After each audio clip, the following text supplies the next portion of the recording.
Hear me out. This is going to sound a little bit nuts, but let's start the show off this way. That might have been the perfectly executed game. This might be how the Maple Leafs should compete in games the rest of the season. First 20, it's out of reach. It's over. 4-1 going into the second period, and it's over. There's no question about, are you going to come back and beat the Tampa Bay Lightning? No, you're not. You're not coming back and scoring 4 beyond the one you've already scored. So 5 total to beat the Tampa Bay Lightning in this one. It's not going to happen. You open it up, down 4-1. No chance of coming back. And then the last 40 minutes, I thought you competed pretty hard. You went toe-to-toe in shots on goal in possession time. You had a ton of chances generated. I saw Easton Cowan a lot. I thought he made some good plays. Did he make some bad plays? Yes, he did. We'll get to that during the course of the show here tonight on the postgame. But you noticed them. I'd like to see Jacob Quillen get some more opportunities. Did he make some errant plays? Yeah. Was he a minus out there for one where it was very noticeably him on the ice chasing down the guy in front, which ended up being Jake Gensel, who pokes one in past Anthony Stolarz? Yes, but that also came off of an icing from the Toronto Maple Leafs by that line, a bad icing at that, in which John Cooper responds by putting out the Kucherov-Gensel line and says, all right, boys, go at it, have fun, make of it what you will. They take advantage of Yarncroke, Lorentz, and Jacob Quillen. They score. But you saw some of the young guys. I thought Easton Cowan did some good things, some things in this game that you can at least bare minimum build off of and say, hey, you know what? I liked how you carried the puck up ice and in transition. It's one thing that we've been struggling with, outside of the big boys. And I'm not saying that this is a one-for-one replacement here, but when Mitch Marner left, he was obviously a guy who transported the puck up ice, especially in the regular season at 5-on-5. A lot of that was lost this season. Part of it is because your defense can't move the puck up the ice, but, there's not really that guy. It's William Nylander, Austin Matthews, if he's chugging along and if he looks healthy, who can do it. They can make things happen. They can go from their end to the other with the puck cleanly, enter zone, set up offense. But outside of that, it's not many guys on this team who can. Cowan was attempting it here tonight at least. Getting inside the blue line, making plays over to the wall, having guys set up and trying. Yes, he turned the puck over a few times.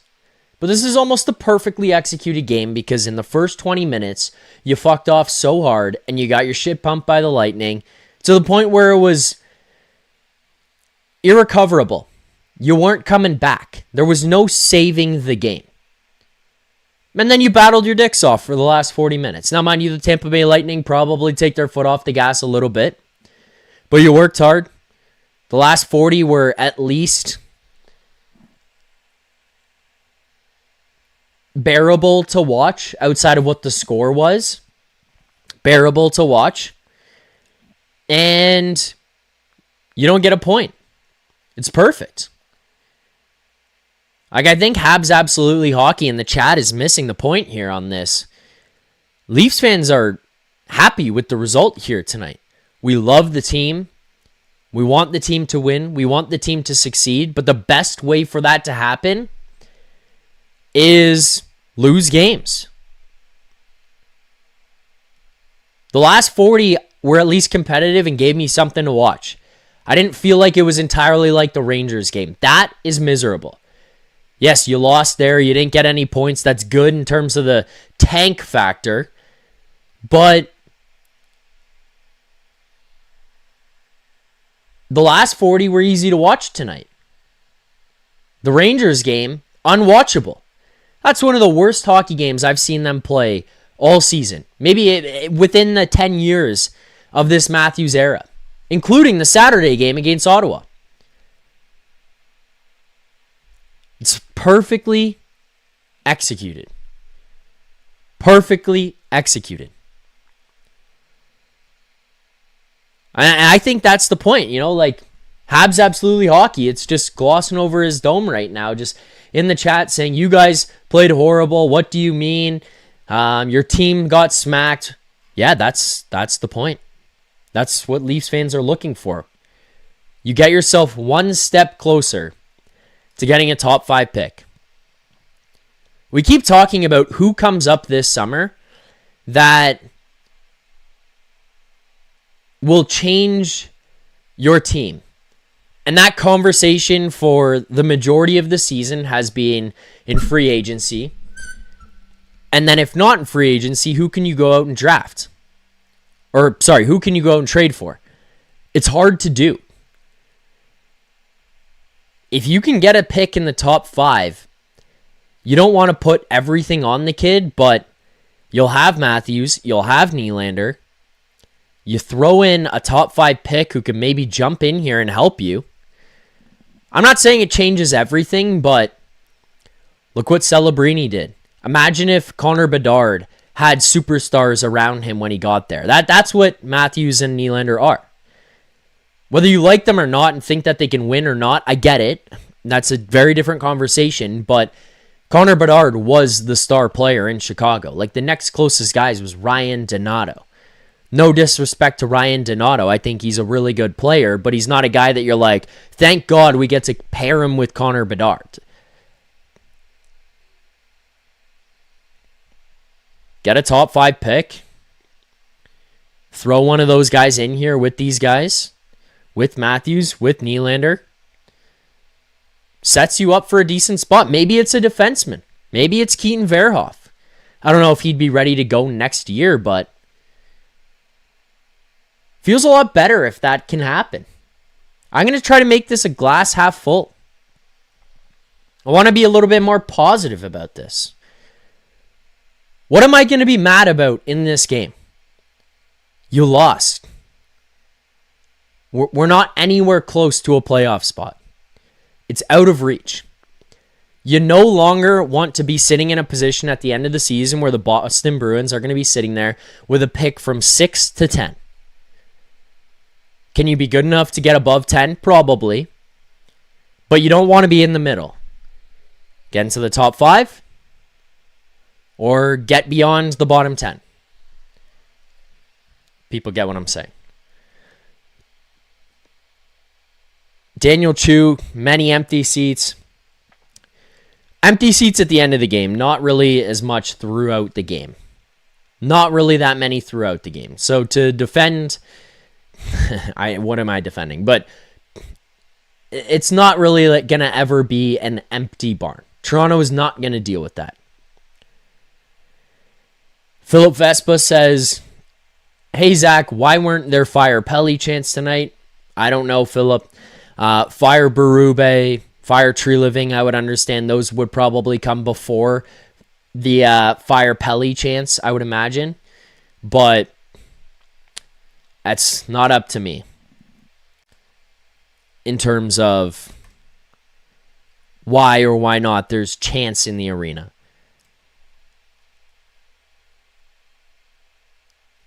Regardless, pretty perfectly executed game. All right, through the course of the show here tonight, for anybody who doesn't know, what we're going to be doing is breaking down tonight's game. We'll talk a lot about what happened yesterday in the trade deadline, because I'm sure that a lot of you guys in the chat especially are going to want to get your takes across and let me know how you feel about this, how you feel about the team, the trade deadline, who was and wasn't moved, what they did and didn't get back. I want your voices heard. I want to have conversations about that here tonight. So we'll open up lines to callers here on the postgame show. I want you guys to have a voice in this, because I don't think a lot of people were happy. We can talk about tonight's game a bit as well here. We'll dig into that just a bit. I mean, there's not really much to talk about in it. You know, it kind of feels a little bit like a preseason vibe, if that makes sense, where none of it really matters that much. Like if they play bad, what does it matter? You're trying to get into a bottom 5 spot. So we'll open up the call lines as well for people. A quick reminder, proceeds from our super chats go to Sick Kids Charity, Canada's #1 children's hospital, research intensive children's hospital, #3 in North America. You get those super chats in, whatever it is, questions, comments, concerns, frustrations. You want to get them in, send them in via super chat. While you're clicking in the live chat there, you'll see a little box. It's got a $sign in it. You click that $sign, you type in the message you want to send, you send the amount that you want to send, you press send, and I will read every single one of them that comes in throughout the course of the show. As well, the other thing, I owe you guys a lot of smelling salts. I told you. I was in the middle of a move. It was a little bit tough to find all my shit, make sure I was going to be ready to go for the smelling salts because they were just kind of everywhere. They're packed away in different stuff. I found them. So I've got the smelling salts for tonight. We'll do smelling salts every set of 50 likes. 50, 100, 150, 200, 250, 300, 400. I don't give a fuck. We'll do them all night if we have to. Like the stream, subscribe to the channel, Leafs Nation 401. We'll do smelling salts for as long as you guys need. I also owe you. I think I owe you 7. I might break it up because if I do 7 plus whatever you guys give me tonight, it might be a lot. So I might do like 3 that I owe you, and then 3 on Tuesday, and then 3 on Thursday, or whatever. I think it's 7 or 8. So just spread them out a little bit, but they will be done, and I've got them. So throughout the course of the show tonight, we will do them. And with that, we'll start with some smelling salts right here.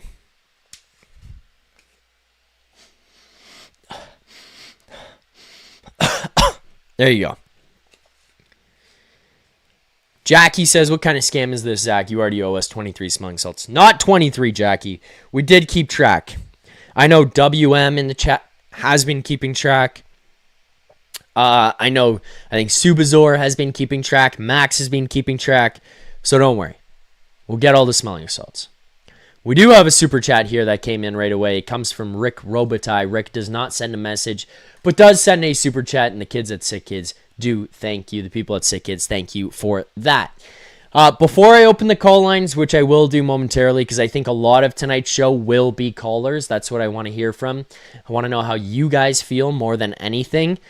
Before I do that, just some quick thoughts on this one. First of all, a game like this, and even in spite of the loss and the way that game went against the Rangers, it is very frustrating to me to finally see Barube go to some of these lines and stick with some of these lines. Giving Michelli an opportunity to play with Matthews or Nylander in a longer capacity. I also think it makes it a little bit more obvious that if Nylander and Michelli had a little bit of a better center in between them than what John Tavares was able to provide this season, the team is probably in a spot where, or that line I should say, is probably in a spot where it's a little bit easier to handle. And I'm not trying to knock JT. I just don't think he's a second line center anymore. I don't think he keeps up with Nylander and with Michelli that well throughout the course of an 82 game season. So that's one of the issues for me that kind of becomes apparent, but it's also the frustrations. You know, Easton Cowan gets played in top 6 minutes and gets given much more of an opportunity, a little bit more of a leash. I'm not trying to suggest to anybody at all, because I think that would be fraudulent if I did, that Easton Cowan should not be punished for mistakes or have repercussions for poor play and just kind of let off the hook. I think that's part of what we saw with the early days of Sheldon Keefe and these boys, where it was like Marner, Matthews, Nylander doing whatever they wanted, whenever they wanted, make bad plays, make bad decisions. There was no repercussions. There just wasn't. It never came down the pipeline. Easton Cowan, if he misses a shift or two for doing something dumb or has a conversation with a coach and they kind of let him know, I'd be happy with that. I'd be happy for him to know and learn and whatever. More so for me, it's just If Easton Cowan's not going to play top 6 minutes and get an opportunity, don't play him in the NHL. Well, he gets some opportunities. He's getting to go out there with the big boys, and you're kind of starting to see the confidence develop back, which is the one thing I want to see more than anything out of Easton Cowan, is how do you react when you're given more leash, when you're given more opportunity, when you're playing with better players. Because I do think that was something that was probably hindering him a little bit, was playing a fourth line role for 8 minutes a night and having Steven Lorentz on his line.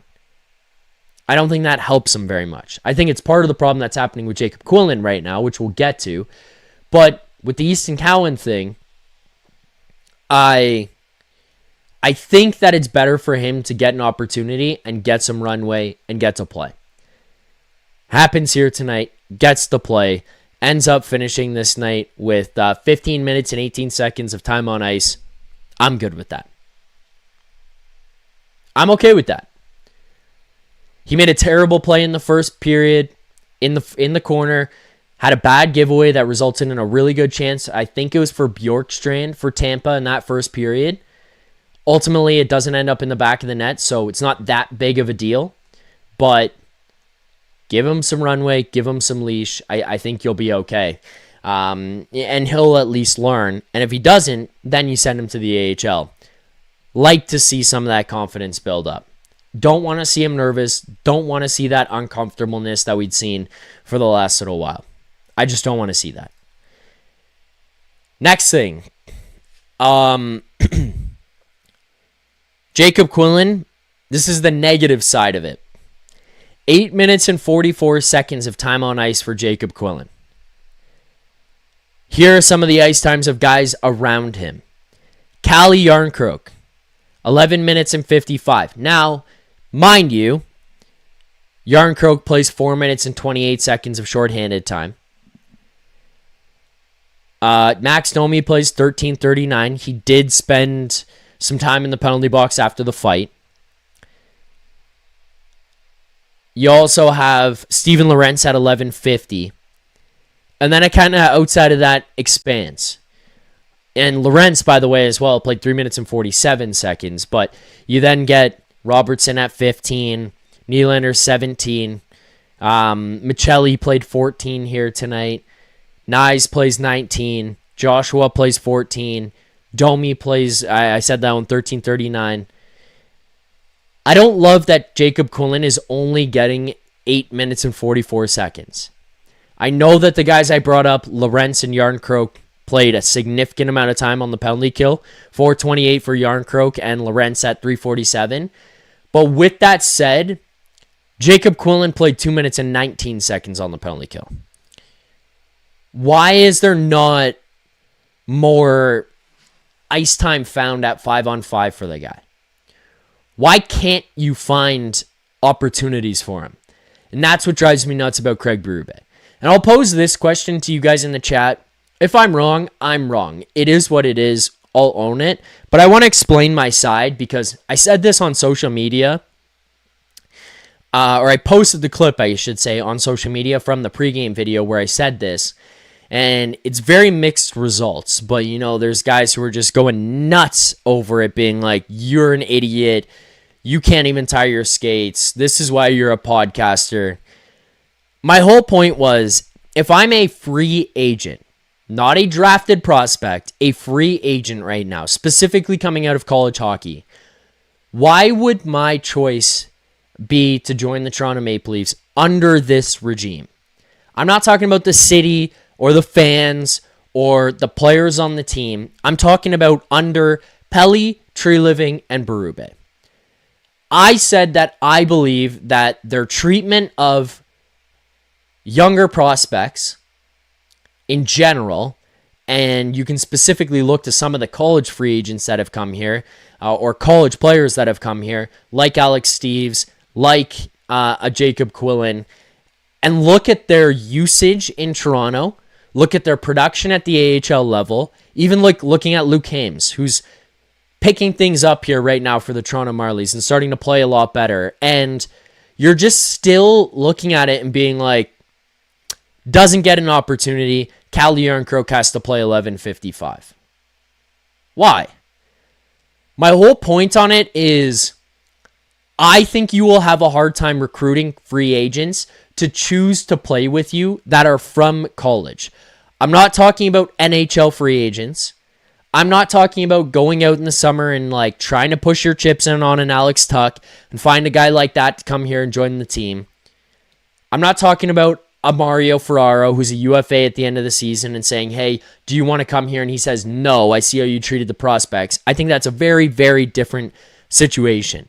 My point is just, if you're a kid that knows I'm going to have to break through, I'm not going to jump into the NHL right away potentially. Why would you pick Toronto if these guys remain? Or just based on the track record that Brad Treliving, who will probably still be here next year at this point by all accounts, why would you look at it and say, yeah, I'll sign with you, Brad?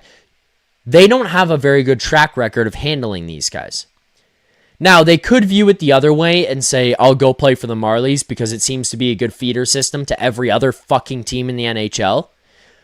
But under this current regime, I just don't see how you can recruit guys. And I think it's another example tonight when it's like Jacob Quillen has been playing really well down there in the Marlies. I don't think he was terrible tonight. Do I think he had the best game? No, but I think that it's part and parcel because he had Yarncroke and Lorentz on his line. Part because he's probably playing 8 minutes. But I just feel like you'll have a hard time because they'll look at it and be like, I won't get a chance. I'll play really well, but I won't get to break through.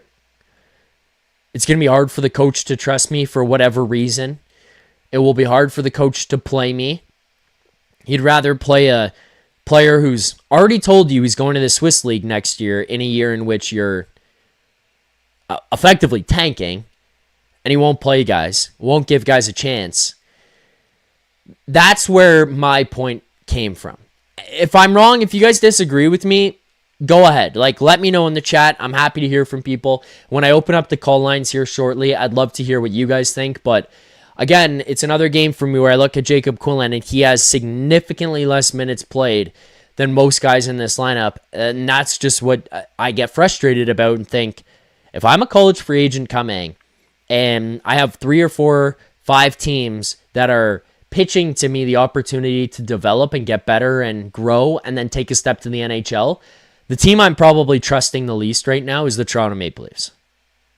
Because they don't have a very good track record under Brad Treliving and Craig Barube to suggest that I will get a fair shake and will get an opportunity. So you guys let me know. One more thing here for me before I open up the call lines.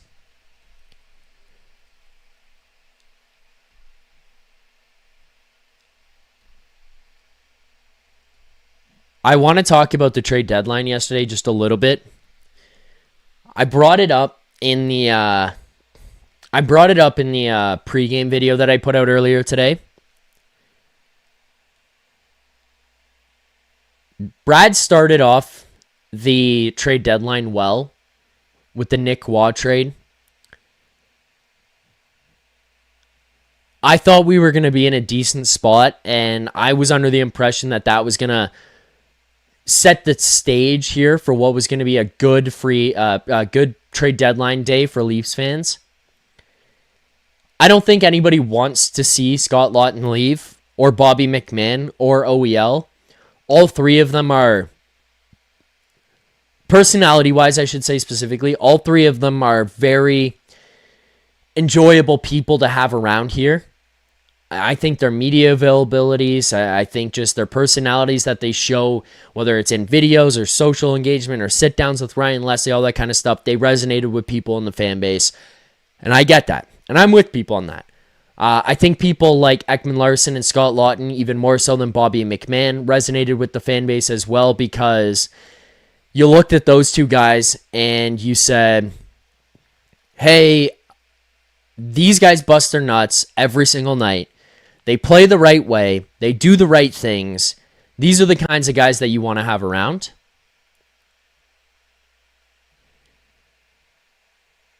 But if you were going to get some decent return back for the guys, why? I think a lot of people in this fan base would have accepted that. So what was the holdout? What did Brad Treliving think was coming down the pipeline? I don't know what deals were out there for Oliver Ekman-Larsson, but I will say this. I'm pretty confident that there was much better on the table for Scott Laughton during this week, and Brad held off. I'm pretty confident that there were deals that involved higher picks and deals that involved multiple picks, and he pushed and pushed and pushed and thought, I'll get better come Friday. And then he very clearly made a panic trade.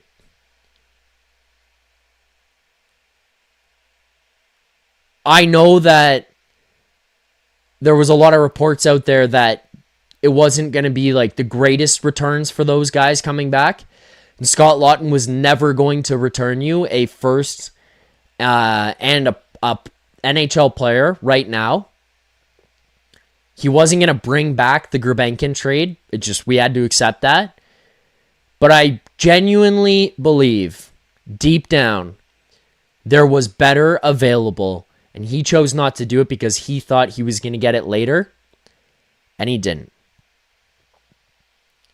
Donnie Does Dishes says no teams are calling for Laughton. That is false. There were teams calling. And there were teams calling that were willing to give more. And he said no, and they moved on, and then he panicked. I don't mind getting something back, especially if you knew you weren't going to sign Scott Laughton. But understanding how this week played out, and what potentially was out there, and what he got versus what was out there, is something that drove me up a wall and made me feel sick to my stomach all night last night. And for a long time today, too. Watching Scott Laughton walk in with the LA Kings today in their pregame photos and videos and stuff was pretty frustrating.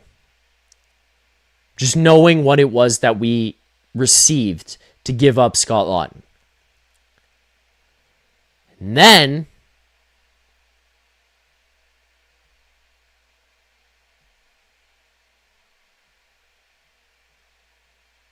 And then Scott Laughton fucking scores.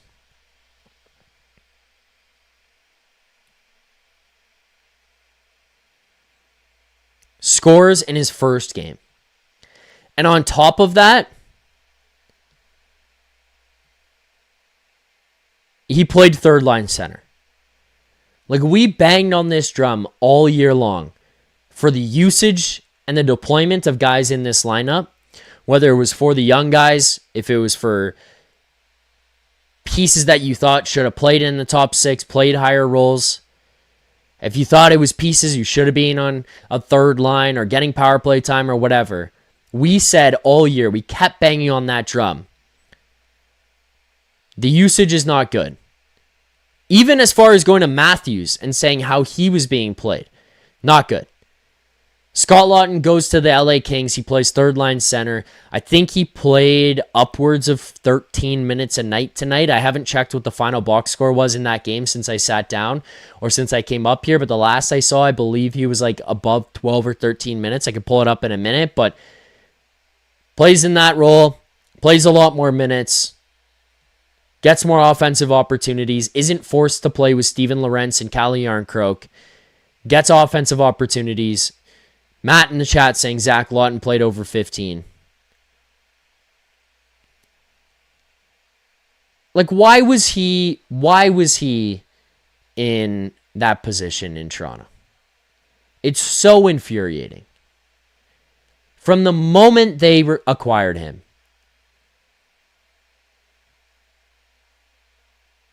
put into a fourth line role, not given minutes.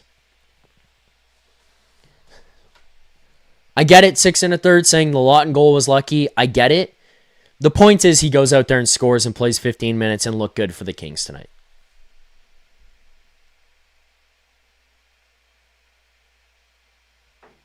So,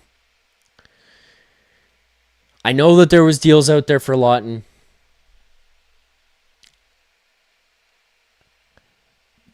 I can't even begin to wrap my head around what Tree Living thought he was waiting for.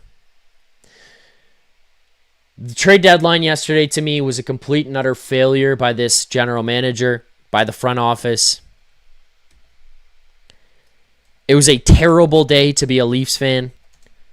Walking away from that, only receiving, the second and the fourth for McMahon. That one I kind of expected. It could have gone either way. Like if somebody came out of nowhere and offered a first and a third, I kind of would have been like, okay, wow, that's amazing. If somebody was offering, even a little bit less for Bobby McMahon, it was 2/3 or something like that, a third and a fourth, a third, whatever. I probably would have been like, yeah, I could also get that. That would make sense. A second and a fourth, am I in love with it? No. I wish you got better. I do think you could have maybe gotten a little bit better than the fourth on it, especially if you'd been a little bit more proactive. I think they held on for a long time, but is what it is. I don't think we were ever going to be blown away by the McMahon trade. The Lawton trade was the one that crushed me because you traded him to the LA Kings for a third-round conditional pick. Now you need the LA Kings to make the playoffs to get a second-round pick, and I don't think that's going to happen. Pointed out by people in the chat here as well, 15-plus minutes for Scotty Lawton. Mike in Buffalo in the chat says, playing Quillen for less than 9 minutes. What are we doing? Mike? Unbelievable question.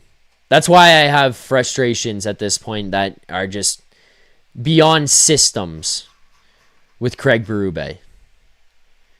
Use in the lineup is getting absurd. All right. If you haven't already, hit that like button. Subscribe here to the channel. I owe you guys a lot of smelling salts. I've already said that. So I will do more here as we wait for callers to pile into the show tonight. I will pin the link in the chat. You want to call in and give your thoughts, hit that link, call in. I want to know what you guys are thinking about this one. But in the meantime, I owe you guys some more smelling salts. So here they are. Keep hitting that like button.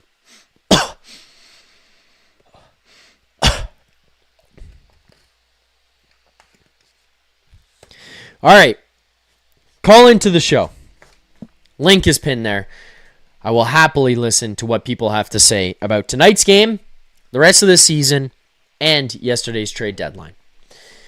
Before we do, though, we do have super chats that have come in, so let's start with the first one here. This one comes in from Maxentius Decimus. Max says, I didn't watch the game and I feel chill right now. Good for you, Max. I can't say that I'm overly frustrated myself. I actually opened this show up by saying I was pretty happy with the result and, how the game played out, because you shot yourself in the foot for the opening 20, and then the final 40 you competed. Perfect. Game was out of hand. It was over. Then you battled. Perfect. But yes, I think a lot of people right now are going to be sitting here feeling zen and stopping watching these games. Let's go now to our first caller here of the night. Let's go to Flavio. Flavio, do we got you on the line? Yes, you do. What's up, Flavio?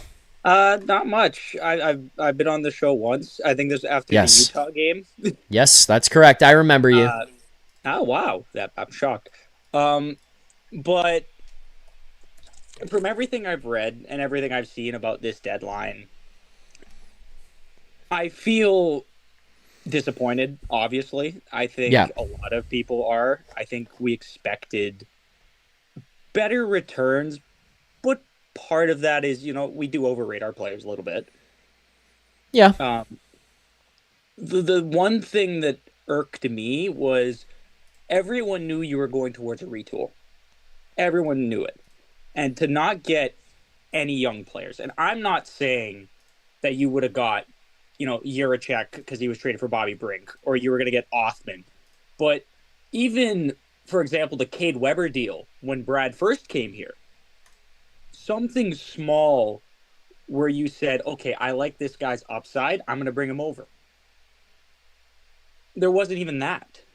Yeah. And that was my real takeaway from it. From everything I've read and everything I've seen, value was just bad all around. But at the same time, it's hard to believe that when guys like Michael McCarron are getting seconds.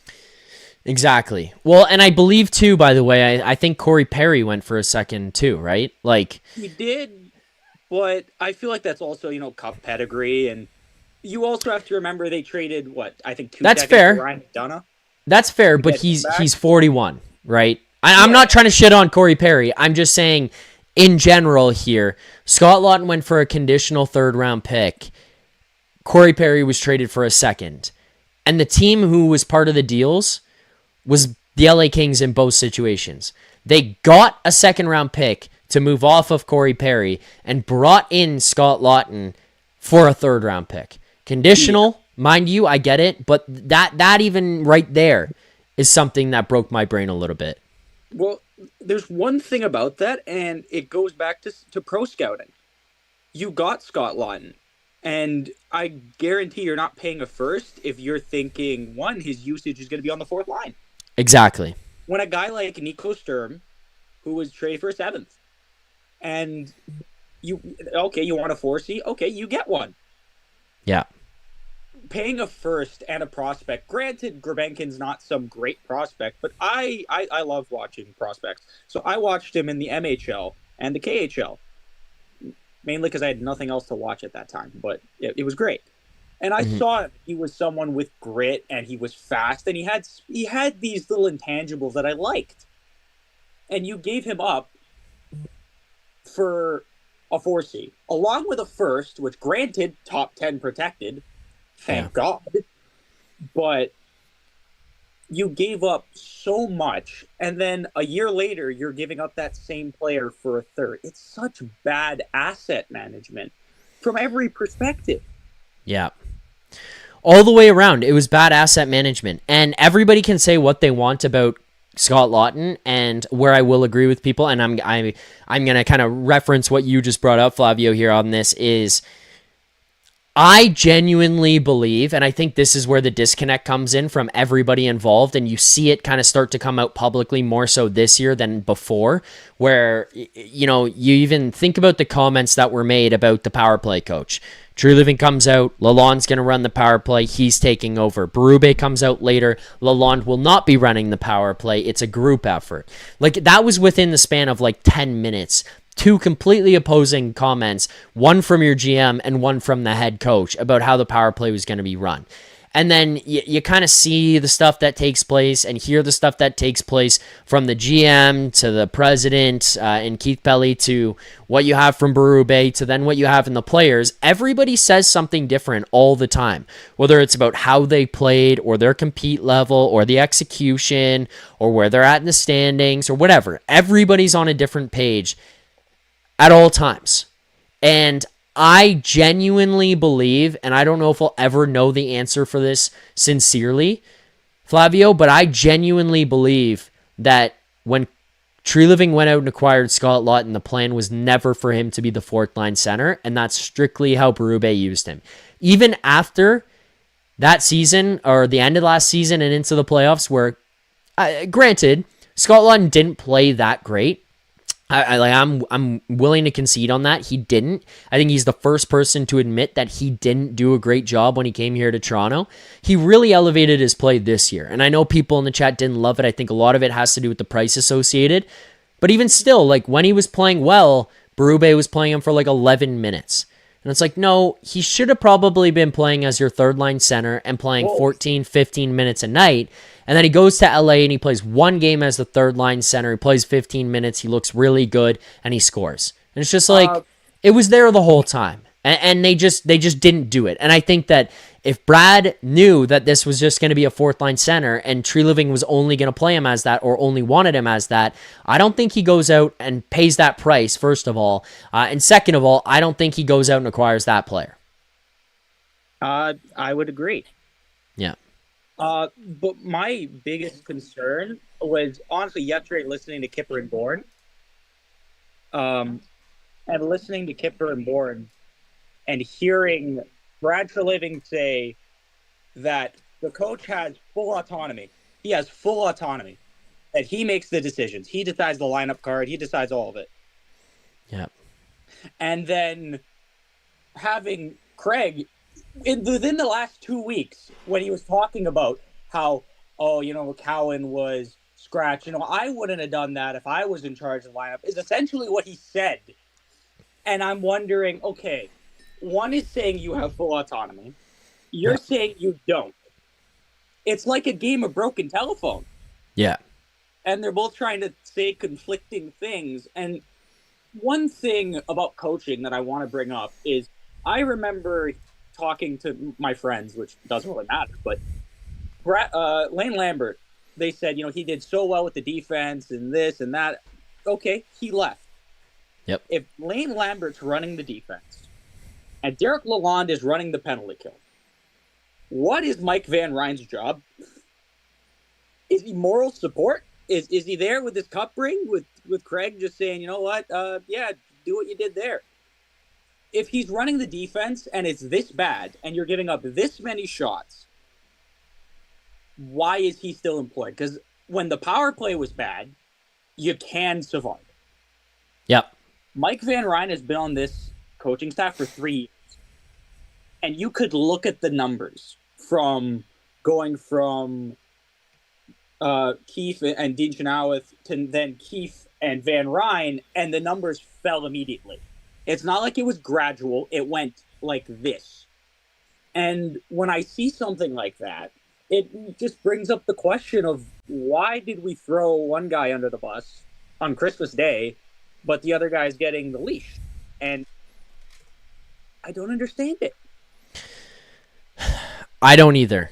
I genuinely don't. And, the one thing, too, you brought up about the lineup there, and, like, Scott Lawton aside, the thing that doesn't make sense here as well is, this is Van Ryn aside, is the conversation that comes up when you hear Craig Barube says, it's where Cowan slotted. I thought he played well. It is what it is. And then I'm like, you're the head coach. You scratched him and had him out of the lineup for a month. And I know that the Olympic break was thrown in there, which people were like so pissed when I said that the first time. They're like, the Olympics were played. I'm like, I get it. The point is that he didn't play any games. You could have managed him better and found an opportunity to send him down to the AHL and have him play AHL games during that period of time. And you didn't. And then when you returned from the break, you scratched him again and held him out of the lineup. And then when he does come back into the lineup, he played 8 minutes and 23 seconds against the Philadelphia Flyers. And then he comes out and says, it is what it is. Well, no, it's not it is what it is. But it's like, it's these confusing comments constantly about the lineup and the decisions and who's in and who's out and who has control of what. It just doesn't make sense. And this whole thing needs to be fucking looked at and cleaned up because it is a mess. It's a terrible mess. And it's misuse and it's mismanagement. And one of the biggest examples of it is in December or November when we had so many right D injuries. Carlo was out. Tanev was out. Okay, you called up Thrun, but you have a guy who's 6'2", had 40 points in about 55 games in the AHL last year, who's 23, 24, I believe, in Villanova, and you're not giving him a shot. Why are Marlies not being given that opportunity? And it's not something that's just with this regime. It's happened for so long. And it's infuriating to me. You need a puck-moving D-man. If Craig wants to play this system, okay, you need someone who's fast, can skate the puck out, and can pass the puck and shoot the puck. Vilna fits that mold. And I think one of the biggest examples of a guy who fit that mold and is doing great for himself now is Darren Radish. Yeah. But, sorry. No, go ahead. Tampa is one of the best examples, in my opinion, of a team that is at the top of their game, but they always fit AHLers or young guys. They play guys like Goncalves or they played, for example, Barube, or the other Radish, Taylor Radish. But I mean, even identifying too. I'll just even add to your point here. Identifying J.J. Moser out of Arizona. Identifying Dastu as a guy who's going to be able to step up and play. Identifying some of those guys who can come in and fill roles. Yeah, right. It's just, well, for me, it comes down to two things. It's pro scouting, but it's also just mismanagement. But the other thing is, why is your pro scouting so disastrous when you have all the money at your disposal to get great scouts? They do seem to hit to swing and miss a lot, I should say. They do seem to swing and miss a lot. Hearing, I think it was Doug McLean on, I think it was Jeff Merrick's podcast last year, and he was saying, why not go to a great team like Dallas or Florida and poach some of those scouts and pay them the extra money if you have to? You're the Maple Leafs. You have this money.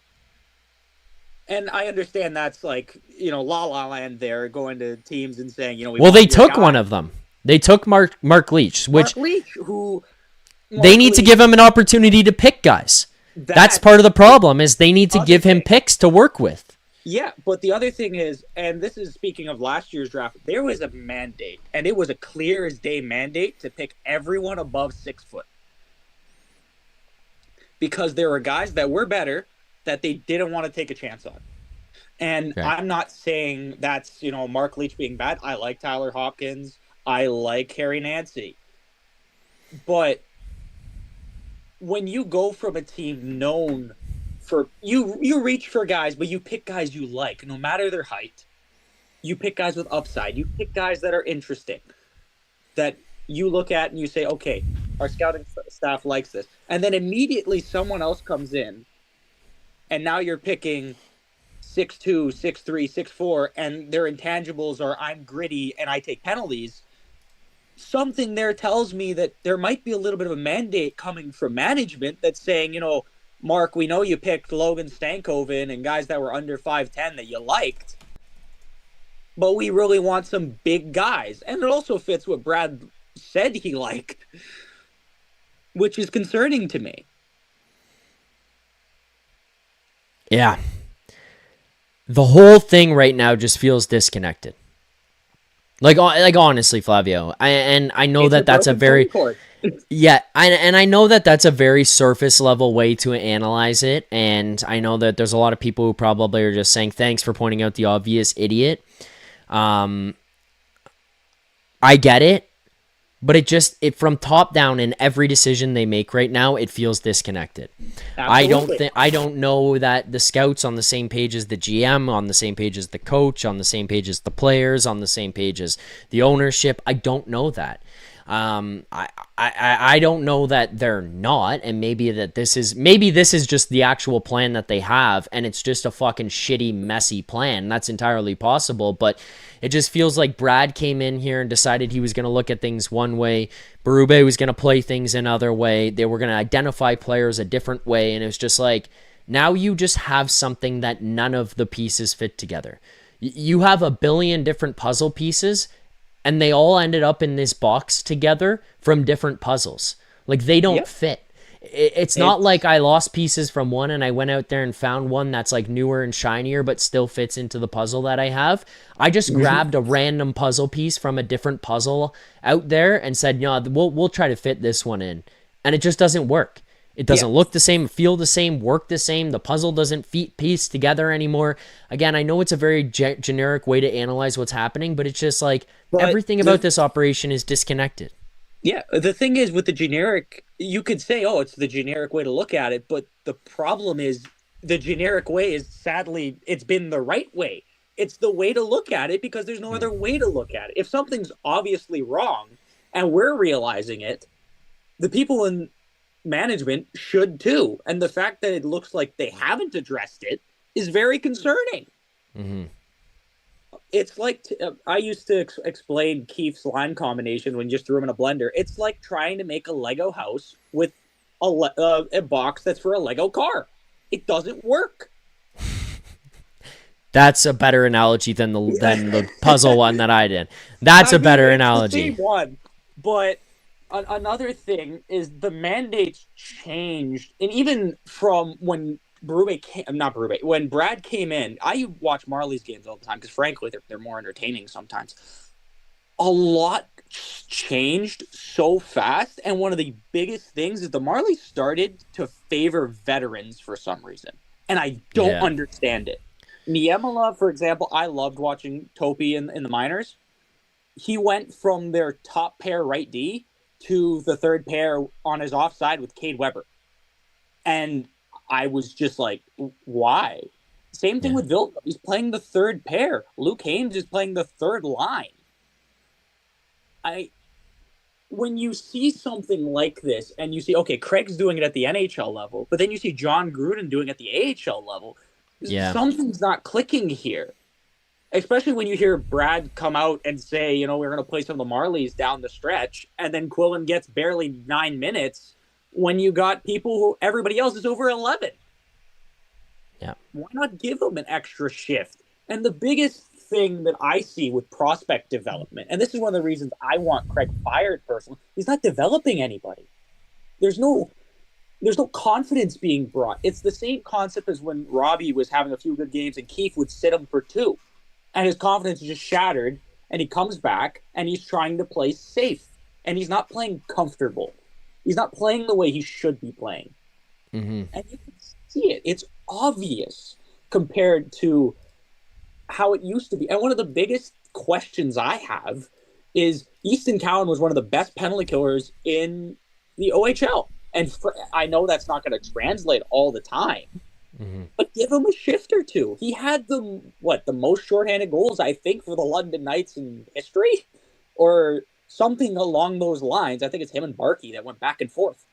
But when you have players like this, and even more so when you have a depleted prospect pool, you got to use what you have. And when I see a mandate that looks like it's done at the NHL level, it's done at the AHL level. Hell, the only young players I see are playing in the E. And I'm so confused by that. And frankly, I know you don't have the answer to it because you're probably as clueless to it as I am. But on the outside looking in, it's very concerning. And to bring up one of your own points, if I'm TJ Hughes, for example, on Michigan, why would I even look in the direction of the Maple Leafs to sign? Yeah. What's going to happen? Oh, I'm going to play 4C with Steven Lorentz? If you're lucky. If you're lucky. And maybe you get 6 minutes. Yeah. Otherwise, you're going to be in the Marlies, which I want to also make a very clear distinction here. I have no problem with guys getting developed in the Marlies. Like, when I'm saying this stuff, I have no problem if they just look at Jacob Quillen.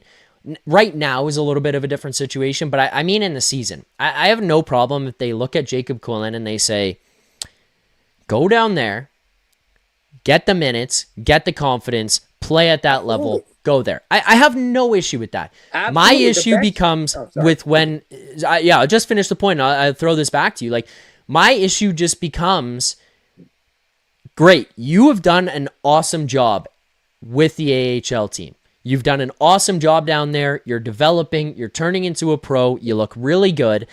And then you bring him up to the NHL and you play him. Fourth line, sure. Okay, no problem. Like, fourth line is what it is because you're probably not going to want to just immediately toss some of these guys into different positions, especially if like a spot isn't opened up into a top 6. I get it. Absolutely. But to walk away, to your point, where he plays Jacob Quillen, that is 8 minutes and 44 seconds, and his line mates, and I know some of this came from playing penalty kill tonight, but his line mates played 11:50 something, 11:30 something.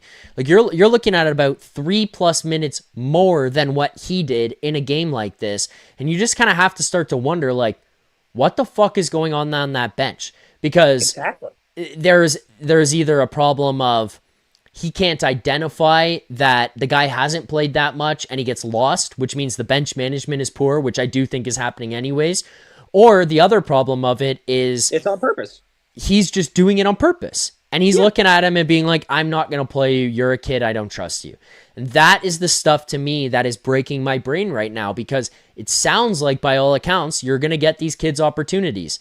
And then you watch it in practice rather than in theory, and it doesn't play out that way. And I sit here and watch Jacob Quillen, who, again, he made mistakes tonight, Flavio. I'm not trying to excuse him of that. I'm not trying to say he played a perfect game. And Craig does. Right. Let's learn through it. Let's learn through it. Let's play 10 minutes. Let's play 11 minutes. Let's see where this goes. And it's not the case. And that's the biggest thing and one of the best examples of when an AHLer earned his spot 2 seasons ago, after training camp, they said to Robertson, go to the A, prove that you belong. It didn't even take a week. I think he had 5 points in 3 games, or 5 goals in 3 games. They called him up. He was immediately playing the second line, and he scored twice. I was at the game. It was against Dallas. It was great. I had to lie at work, so I got the day off. It was fantastic. And I saw him score, and I said, this kid does not belong in the A, and it's clear as day. And of course, Keefe didn't use him the best. But even Craig didn't use him the best until he's finally busted his ass to earn his role. And now he's finally getting some playing time. But to your point, the concern for me is you look at the team tonight and you see on the third line, Max Domi's playing center. Why? And I understand maybe you don't want to throw Quillen at 3C. Give him a shift or two there. You're playing someone who's already not a centerman as a center.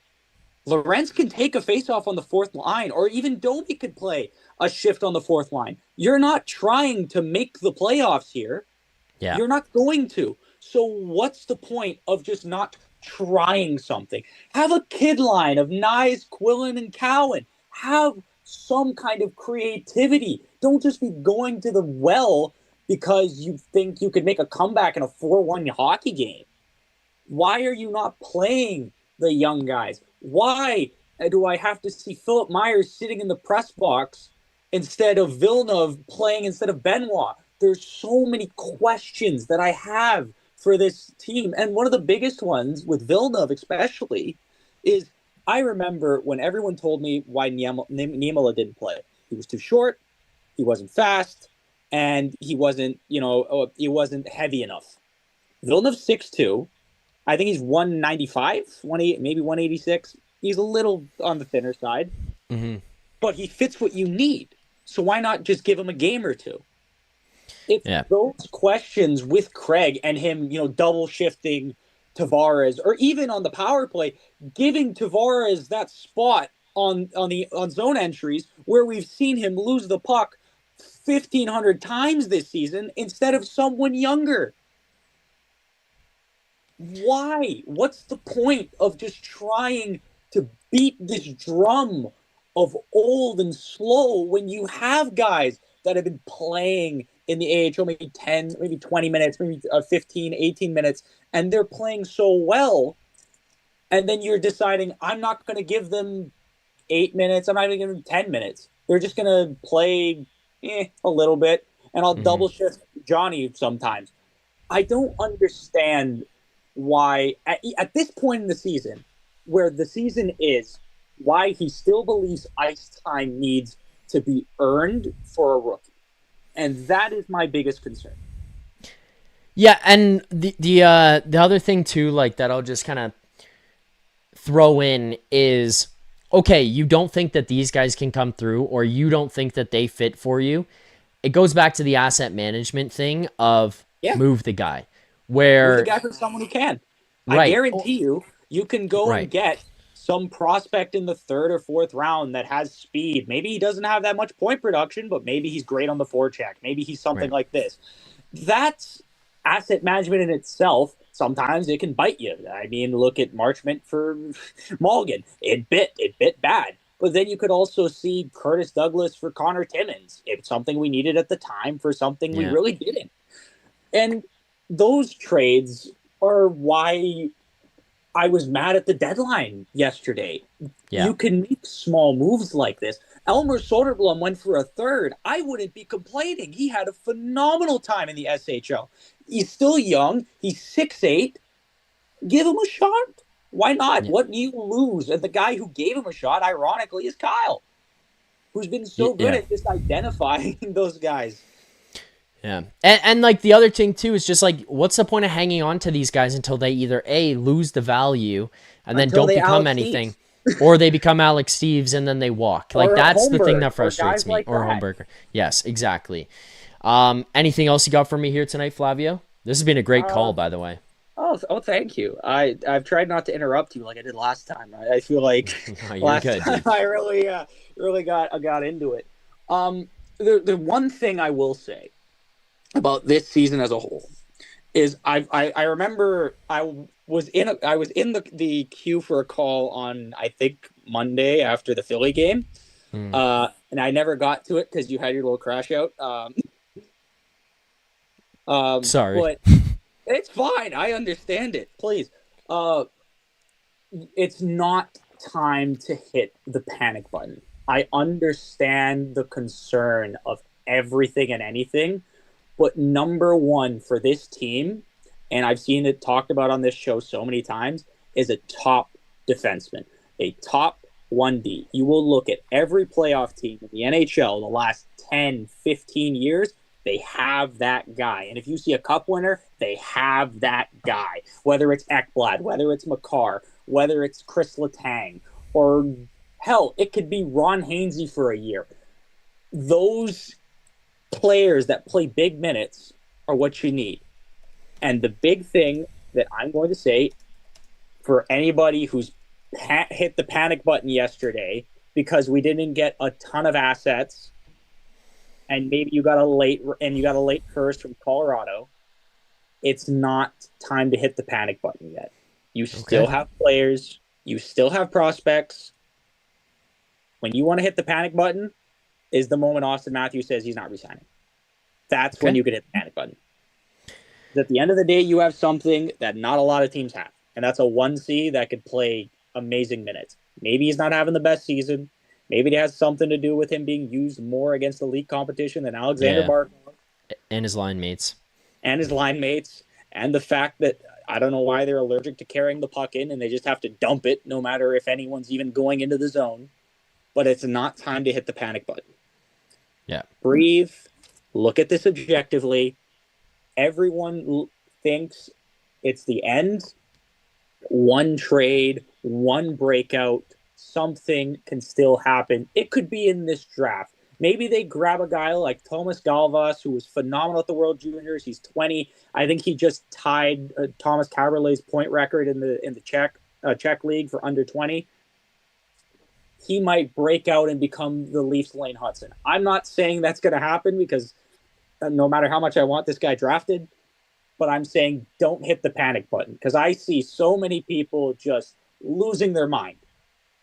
Breathe, take a step back, because sometimes a season like this is the most helpful thing possible. Because I'm going to tell you right now, Connor McDavid's missed the playoffs. Nathan McKinnon's missed the playoffs. And it benefited them massively. Yeah, you know what, Flavio? I will say this. Unfortunately, it might be too late, and only time will tell. We'll find out as we go into the summer and into next season and stuff. But I think it's a fair point. These guys have made the playoffs every single year that they've been in the NHL. We've been incredibly lucky with that as a fan base, and they've been really lucky with that as players because the NHL playoffs aren't guaranteed. You know, ask the Ottawa Senators. They're sitting there, they've made one playoff round under Brady Tkachuk, and just making it to round one was their Stanley Cup. You've made it 9 consecutive years. Maybe missing like this makes you a little bit hungrier. Maybe missing like this makes you realize that it's not given. It's not given. You have to go out there and you have to battle every single night. You have to work your dick off for it. You have to find a way to compete and battle and show up because it doesn't just get handed to you. I will also say that the other piece of this is I think these guys quit on Barube, I and do. I'm not trying to give them the excuse of it, but I feel like it happened early. I feel like they gave up on the guy early, and they saw the results they were getting and felt that they were a better team than the results that they were getting. And Bingo. now they sit here and they're just like, fuck this guy. Like, he's still here. We still stink. That's fine. You can stink, and maybe it's not all on him, but I feel like they kind of just look at it and they're like, you won't get rid of this guy and he's such a problem. They've quit. I feel like getting somebody in here with the right voice, the right approach, the right coaching style, because I don't think Barube's fit these guys one bit. I think changing that stuff up changes a lot of things, including how Austin Matthews plays. That's why I'm really interested in seeing what he looks like under a different coach and a different style next season. Let me ask you a question, Zach. If they keep losing, let's say they go to the worst losing streak they've had since when they were tanking for McDavid, I believe that's the last time, it was 11 games. Do you think at that point MLSE thinks they have to make a move just because I feel at that point you have corporations questioning if they want season tickets next year. You have a bigger issue than just the team being bad. And I think if they fired, it would be Lalonde taking over just as interim. And my one hope is they've listened to him on the penalty kill if he's running the penalty kill, because it's been the best part of their game the entire time. Yeah, you know what? I'd say that's fair. I also just, I don't know, like, dude, at this point, I'm sitting here and I would like to just see a wholesale change and everything basically just, let's clean this up. Like, yeah, of course. Let's get a whole new staff in here. Let's start this thing ground zero. I don't know. Maybe the players go in there and they say, no, we really like the guy. We want him here, yada, yada, yada. If that's the case, then okay, sure. I'm not going to question the players one bit. They can do whatever the hell they want. Yeah, I don't know. I would look at it that way. I would say, hey, let's start fresh. Let's bring in a new coach who's got his guys. He can dictate who does what, how they do whatever, and then from that point, you know, we go into this with a reset. Like, let's get a coach in here who's going to play more offensively. He can bring in a staff who can help him out in other areas. Let's clean up the defensive side of the puck, because that's also been a problem. Let's get in some better defensemen, and let's go at this thing again next year. Bingo. Back to your point about them just being, you know, kind of feeling comfortable. Nyes' quote, I think it was from early January, when he said, I don't look at the standings. I expect us to make it. And I feel that quote really, after that, when they just fell off a cliff before their little 3-game win streak against the Canucks, Oilers, and Flames, la-di-da, I feel like that really set something into them. Because there's one thing about quitting on your coach, quitting on his systems, quitting on, you know, his style. But if you quit on a coach, you're not trying to play hard for 40 minutes like you did tonight. You're not trying to make a comeback in the last few minutes. Yes, part of them quit on the team, but you could still see that little bit of fire. That little bit of, we know we're better than this. We know we could still pull this out. Yeah. And sadly, it's too little too late. Yeah. But that competitive fire is a good thing to see, in my opinion. Yeah. All right, Flavio, I'm going to let you go on that. I've got more callers piling in, and I want to try something new here for people as well on the show tonight. And I think it'll be especially important down the stretch to give this a try, so we'll see what happens here. But I'll tee something up in a moment. Flavio, thank you for the call here tonight. I appreciate it, and I look forward to hearing from you again soon. You have a good one, Zach. Thank you, Flavio. You too. All right, there you go. Flavio on the line giving his thoughts. I thought that was a good call. I appreciated his insight, his thoughts on this one. Obviously, some stuff that, you know, I pushed back on a little bit or had a differing of opinions on, but still, I thought it was a great call by Flavio. So thank you to Flavio for that call. Again, I owe you guys smelling salts, so I'm going to bring some to the table. I just said I'm going to try something new. It's not something we've done here before, but I think especially for the post-game shows, it will be useful and down the stretch hearing some of this stuff, so I'll try it in a second. Here's the smelling salts.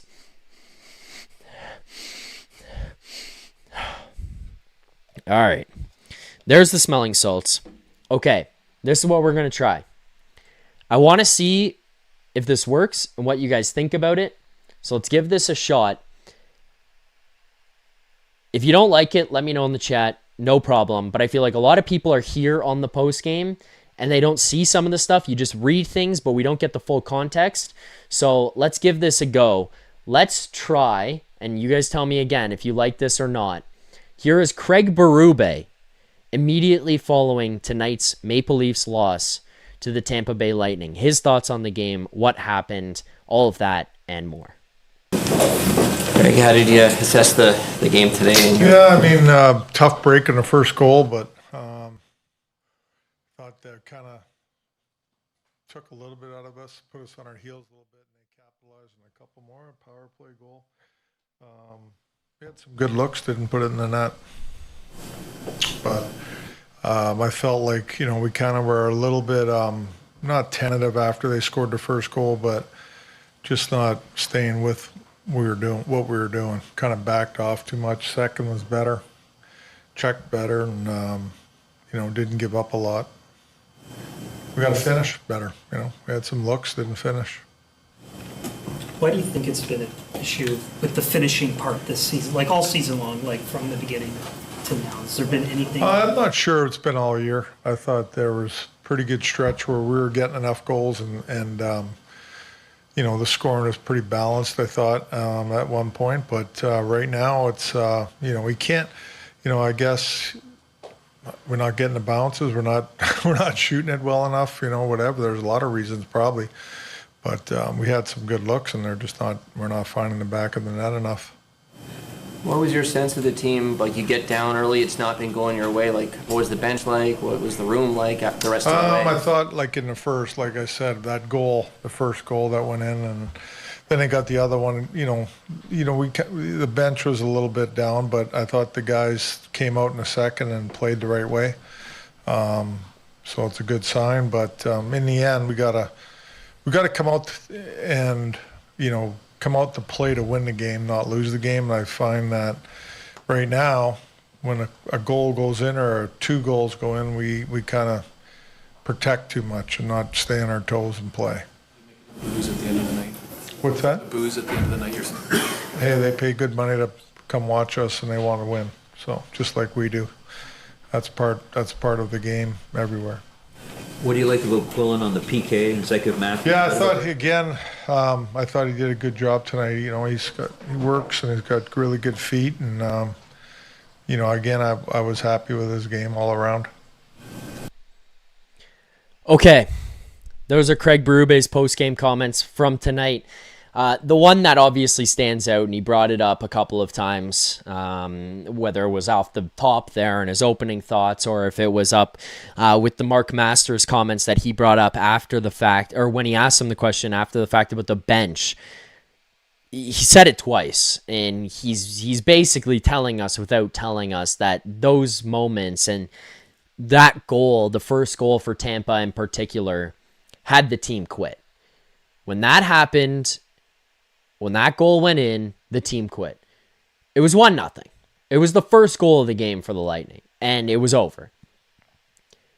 That's very telling to me, play style and all that kind of stuff aside, that they did quit. I think we saw it. They kind of lose the life in them. It's like, okay, it's over. But for Barube to say it, he obviously doesn't outwardly come out and just say it flat out, yeah, they quit. But for him to say, that first goal, bring it up a couple of times, that to me is effectively him saying they quit. The other thing that I want, the Leafs got the first goal. It was the Lightning first goal. It tied at 1-1. Sorry. But the other thing that kind of gets me is the bounces comment. Saying the bounces. Was it really the bounces? You had good looks, I would agree. I thought you played pretty well in the second and the third period, all things considered. And, like when I say pretty well, I'm more so talking relative than anything else. But That's not a bounces game. That was like, Tampa Bay is a significantly better team. You were not good in the first 20 minutes. Your team has quit on you, evident by a game-tying goal that makes it 1-1 in the first period. And then it's over. Penalties were a significant part of this one. I get it. Both ways. Can disrupt flow, but everybody just quit. They called it quits. He's not really saying anything overly profound, but just the fact that, you know, even the conversation is out there of like, well, the bounces. Really? Really? It's just a significantly better team. Bounces. Come on. All right, before we get to the next caller here, Super Chat's coming in. This one comes in, and a reminder, by the way, proceeds from our Super Chats go to Sick Kids Charity, Canada's #1 research-intensive children's hospital, #3 in North America. Proceeds go to Sick Kids, so keep sending in those Super Chats. TMB Sports says, everyone is so down, but it's very possible they are back next year. Healthy Austin and Willie, new coach, and Gavin. They'll be a playoff team easy.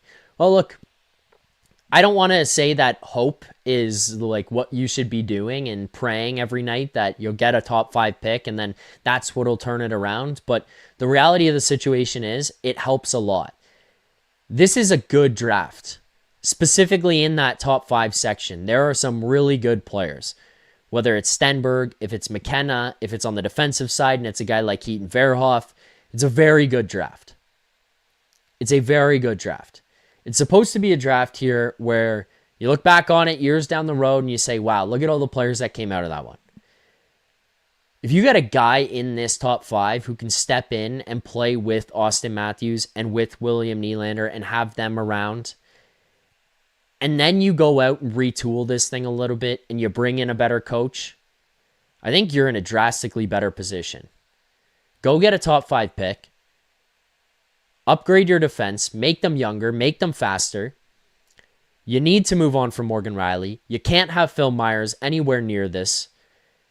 You probably should have moved off Simone Benoit. It's not anything against Simone Benoit, but I can't help but wonder how he doesn't bring back something.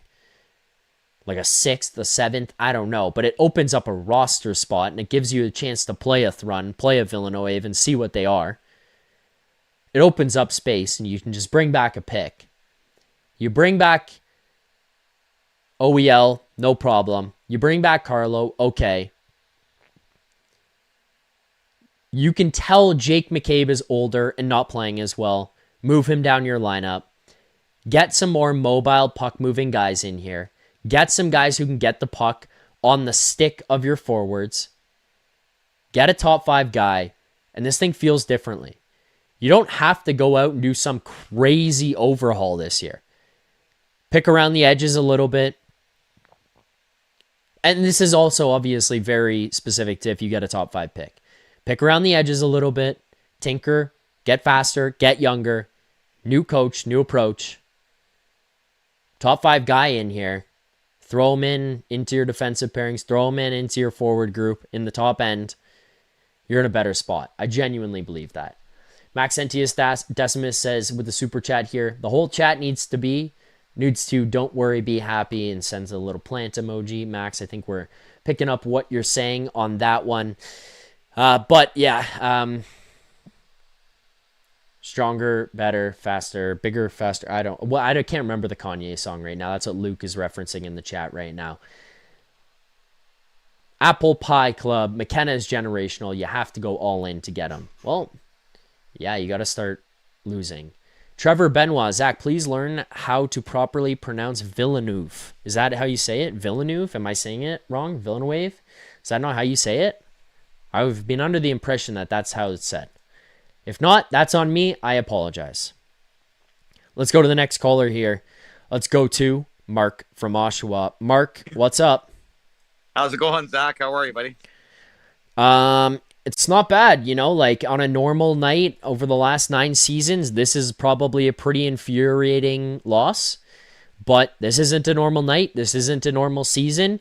You lose to the Tampa Bay Lightning, you get yourself that much closer to a top 5 pick, I can accept it. I hear you. I was just telling my wife that's sitting next to me, she's got a question for you before she goes to bed, but she's like, oh, he's going to go Zoom user. It's got to be Mark from Ashawa. I just know now, so I just bring you in. It's Mark from Ashawa. Right. I know. Zoom user is Mark from Oshawa. No, you wanted to know something about Marner and Matthews, but yeah. No, I was going to say, while she's thinking about her question, I was wondering why, even though we're losing, why can we not put OEL on the top power play unit and kind of push Riley to the side? Like, why is Barube not willing or wanting to do that? That's an unbelievable question. It's something that I've been asking all season long. How is OEL still not on that first unit? Why is Morgan Riley still on the first unit?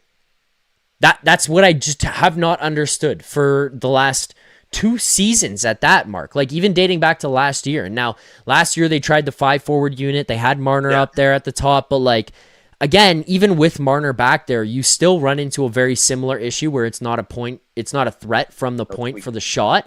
The thing that works well for them and for, even Vegas, if they want to put him back there, the thing that works well for them is that if you put Marner back there, he can facilitate significantly better than Riley. So what you don't have in Riley on the shot end, you also don't have in Marner, but what you do have in Riley to an extent where you're like, hey, he's an offensive defenseman who moves the puck, which not very well, but you get that 10x with Marner, even more maybe, where he can at least facilitate and move the puck well from back there. But you still need that shooting threat. And at minimum, OEL can shoot the puck and is willing to shoot the puck. Like, he is very interested in putting pucks on net.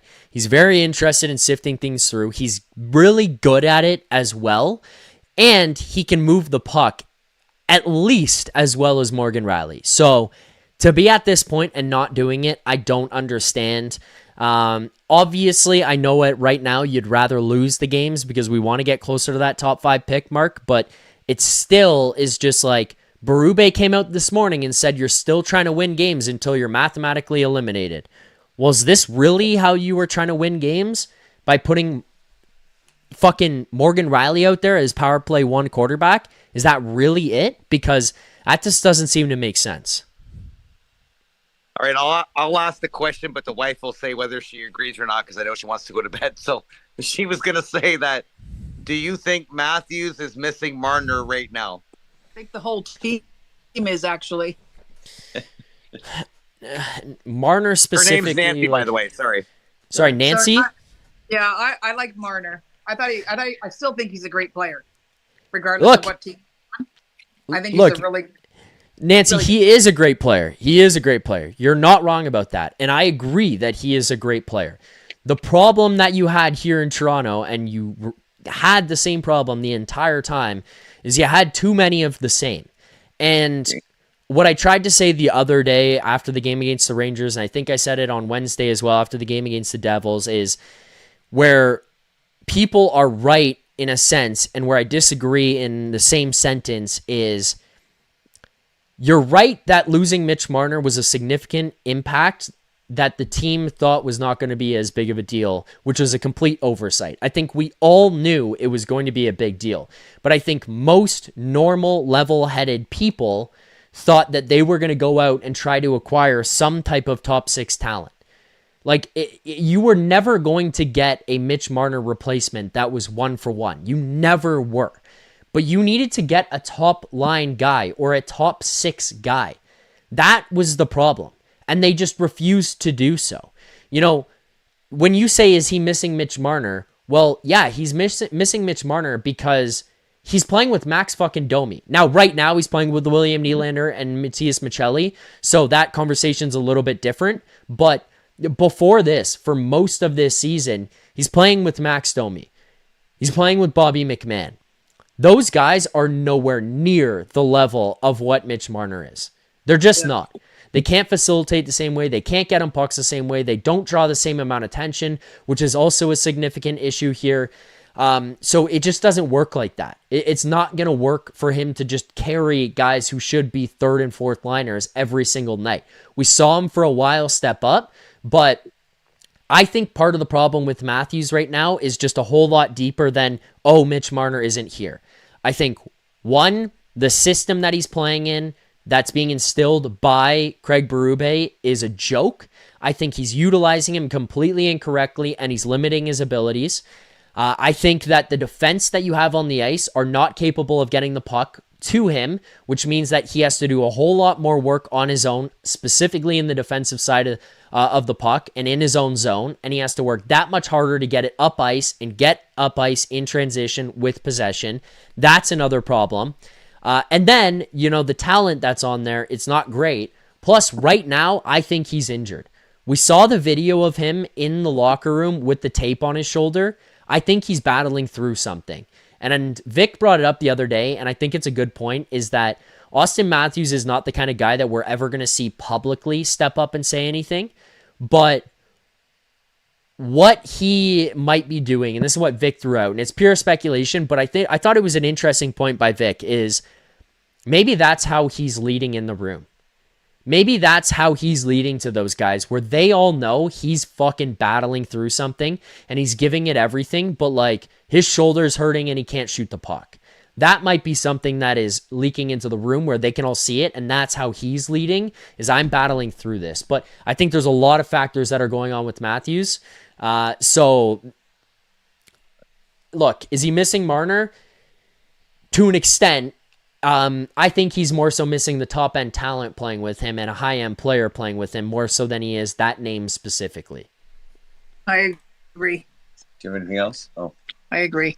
that's it? Yeah. That's it for you? Okay. My last question, Zach, was if we're going to get rid of Barube, I want to get rid of Tree Living as well, like start fresh with the boat without the two of them. But I hear everybody in the chat earlier saying, let's get rid of Matthews and Nylander. Okay, I'm a big Matthews fan, but if we get rid of both of the two superstars, who are you building the team around? It can't be Easton Cowan, if I pronounce that right. Yeah, Cowan, Easton Cowan. Look, I'm not on the same page as everybody else that you just got to get rid of these guys right now. I don't subscribe to that. I think that next season, depending on how it goes at the deadline and nearing the deadline and then into the summer, it's a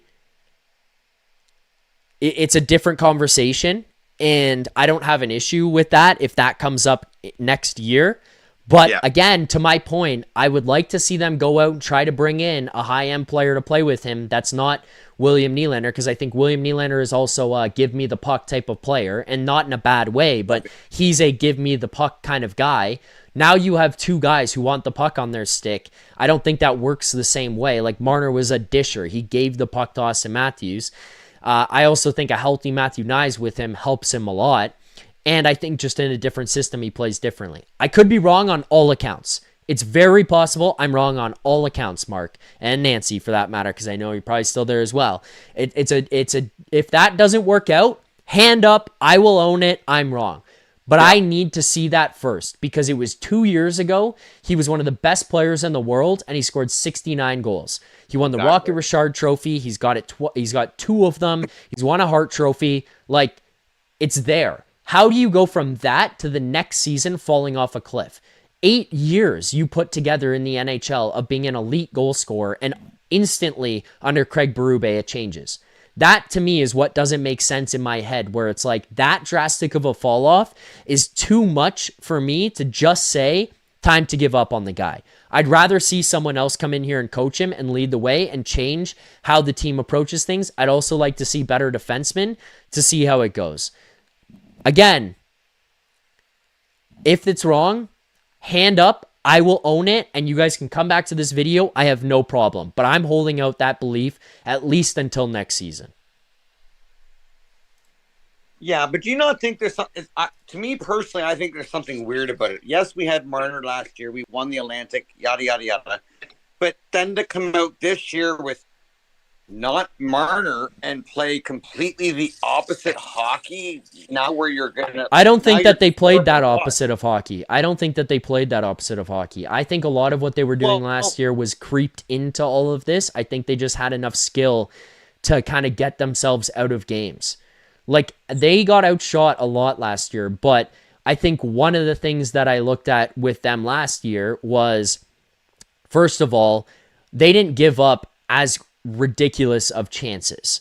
The chances that they gave up last year weren't as bad. Did they give up a lot more shots?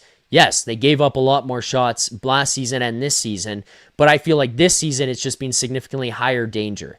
Now you look at the goaltending has taken a step back. So there were signs of it from last year.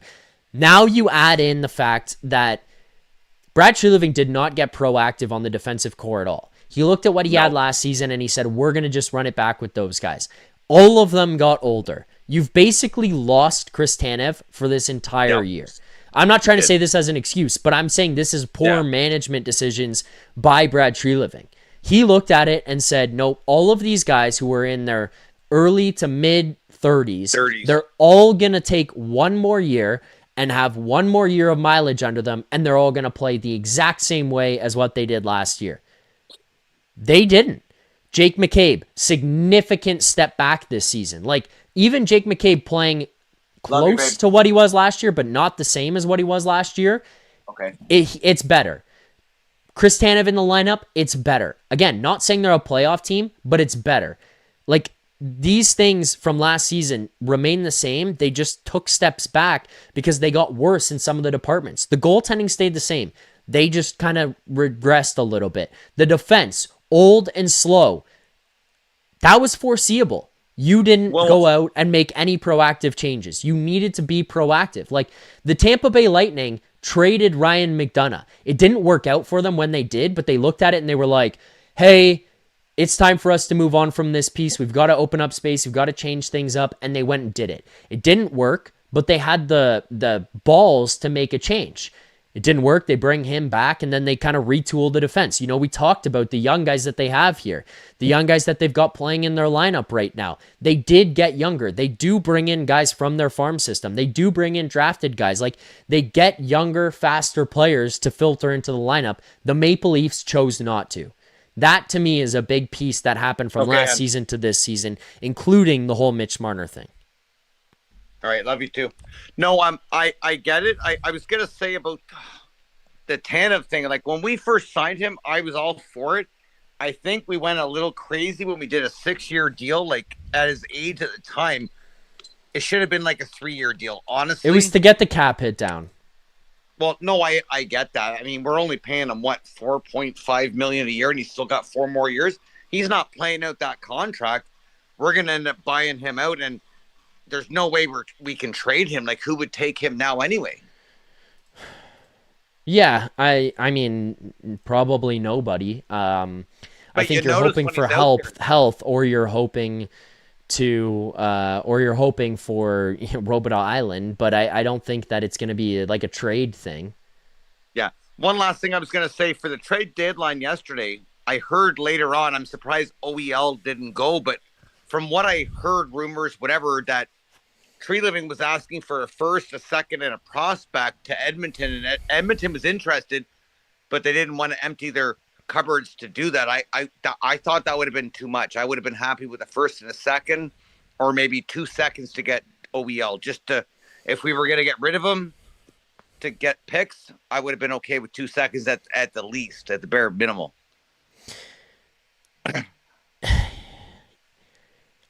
I don't know. Just from what I heard, right? So I don't know. No, I know. The OEL one is tough for me because I think that what they did is they looked at him and the value that he has. Yeah. The fact that he's got term left on his deal, how good he is for the Maple Leafs this season.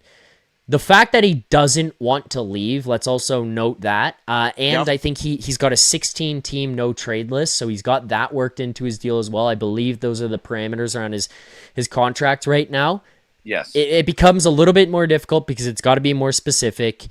he didn't want to leave, so the likelihood of him waiving to go to one of the teams that are on his no-trade list is probably a little bit more difficult.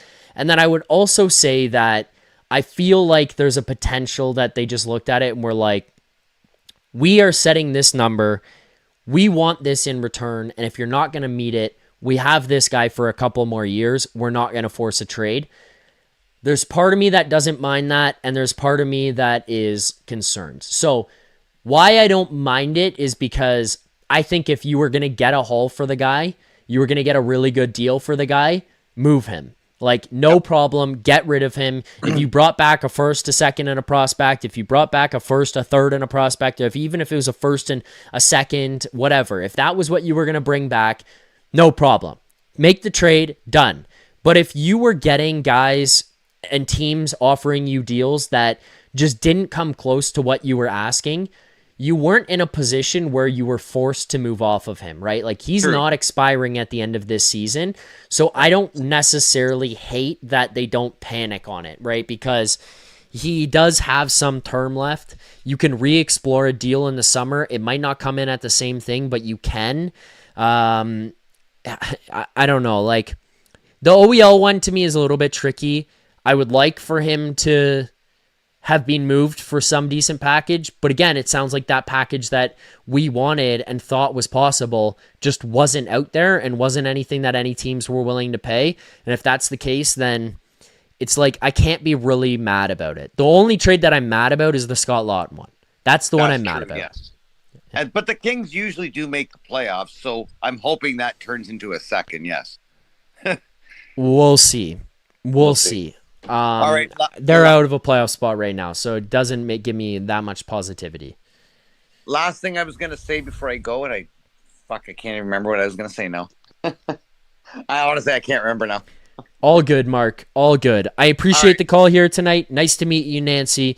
You enjoy the rest of your night, Mark, and we'll chat soon. All right. Chat soon, buddy. Have a good night. All right. Thank you. You too. There you go. Mark from Oshawa on the line. We got more callers to get to here, so let's go to the next one right away. Let's go to Merrick. What's up, Merrick? How you doing? Hey, Zach. I'm doing good. How about you? I'm doing good. I've got the Tankathon pulled up in front of me. I'm looking at the Maple Leafs sitting in the 7th best position to get a first overall pick. They're only 3 points ahead of the Winnipeg Jets right now, who have won 3 in a row. They are further ahead of the St. Louis Blues. They're currently 8 points ahead, but you know what? The Blues have also put together 3 straight wins. So, you know what? Yeah, I'm feeling all right now. Listen, we need the ping pong balls that TSN was using on Trade Center. That's what we need, where Toronto got the first overall pick. Anyways. Hey, couple of non-related questions. Love the hat. Do your parents live in Brantford? No. So this is where everyone got confused. And I'll set this straight right now. I moved from Toronto. So I'm in between moves. No, I don't know how many people care about this, but you asked and I'll answer this. So I'm moving and in between moves. I live downtown. I'm staying downtown. But while I'm waiting to get my place, I moved home to my parents' house. My parents do not live in Brantford. I think we've established numerous times on different shows, maybe, not this one. I live in Aurora. My parents live in Aurora, I should say, so I moved home to Aurora. But 2 days before I moved, I had to go to Brantford with the Sheet and Jeff Merrick and do some coverage of the Brantford Bulldogs. So that's why I was out there. That's why I have the hat. I do not live in Brantford. Gotcha. Yeah, I was just asking because I actually do live in Brantford. So. Oh, okay. I see. I see. And we love our Bulldogs in Brantford. So I'm glad to see you repping. That's what when I was out there. I know the side note off the Leafs. This is seeing it out there, seeing the fans, seeing how bought in people were. It was really cool. It was really cool to see that buy-in. Especially, I know Brantford is a newer OHL team. So to see that many people that happy about having it, it was cool. It was a cool experience being out there in Brantford. Yeah, it helps that the arena is right beside the casino, but we don't have to go there. Second non-related Leafs question. I was watching the last episode and I tried to call in, but I didn't get a chance. Sorry. Were you beside Drake in that? Like, has anyone ever told producer Rick he looks like Drake? Yes, a lot, actually, a lot. I've done numerous shows with Vic where people come in and say, "Holy shit, is Drake on the show?" Yeah, I just thought I didn't really see it, and then I was watching. I was like, "Holy shit, that kind of looks like Drake." Yes. Anyways, listen, don't get me wrong. I want the Leafs to lose, but Jesus fuck, show me something. Like, at least make the games interesting, like 6-5 or something. Like, these are brutal watches, honestly, so bad. But, you know, we're idiots, and you do it for a living, but I don't. I'm just a fucking idiot, and I watch every game. But I'm just a fucking idiot who watches every game as well. So, yeah, I mean, listen, we're past the point of talking about the specific game itself. I mean, what can we say? They suck and they get caved in every night. I mean, I'm mainly called in here to come and talk about, you know, the Leafs organization this season as a whole. And my thought about it, and when I really think about it, it's like, I don't know if this could have been much worse this season. Like, think about the organization as a whole. Like, who has actually been good? The video coaches, OEL, and maybe Dennis Hildeby, who isn't even on the roster anymore. So now we're talking about one roster player. That is insane.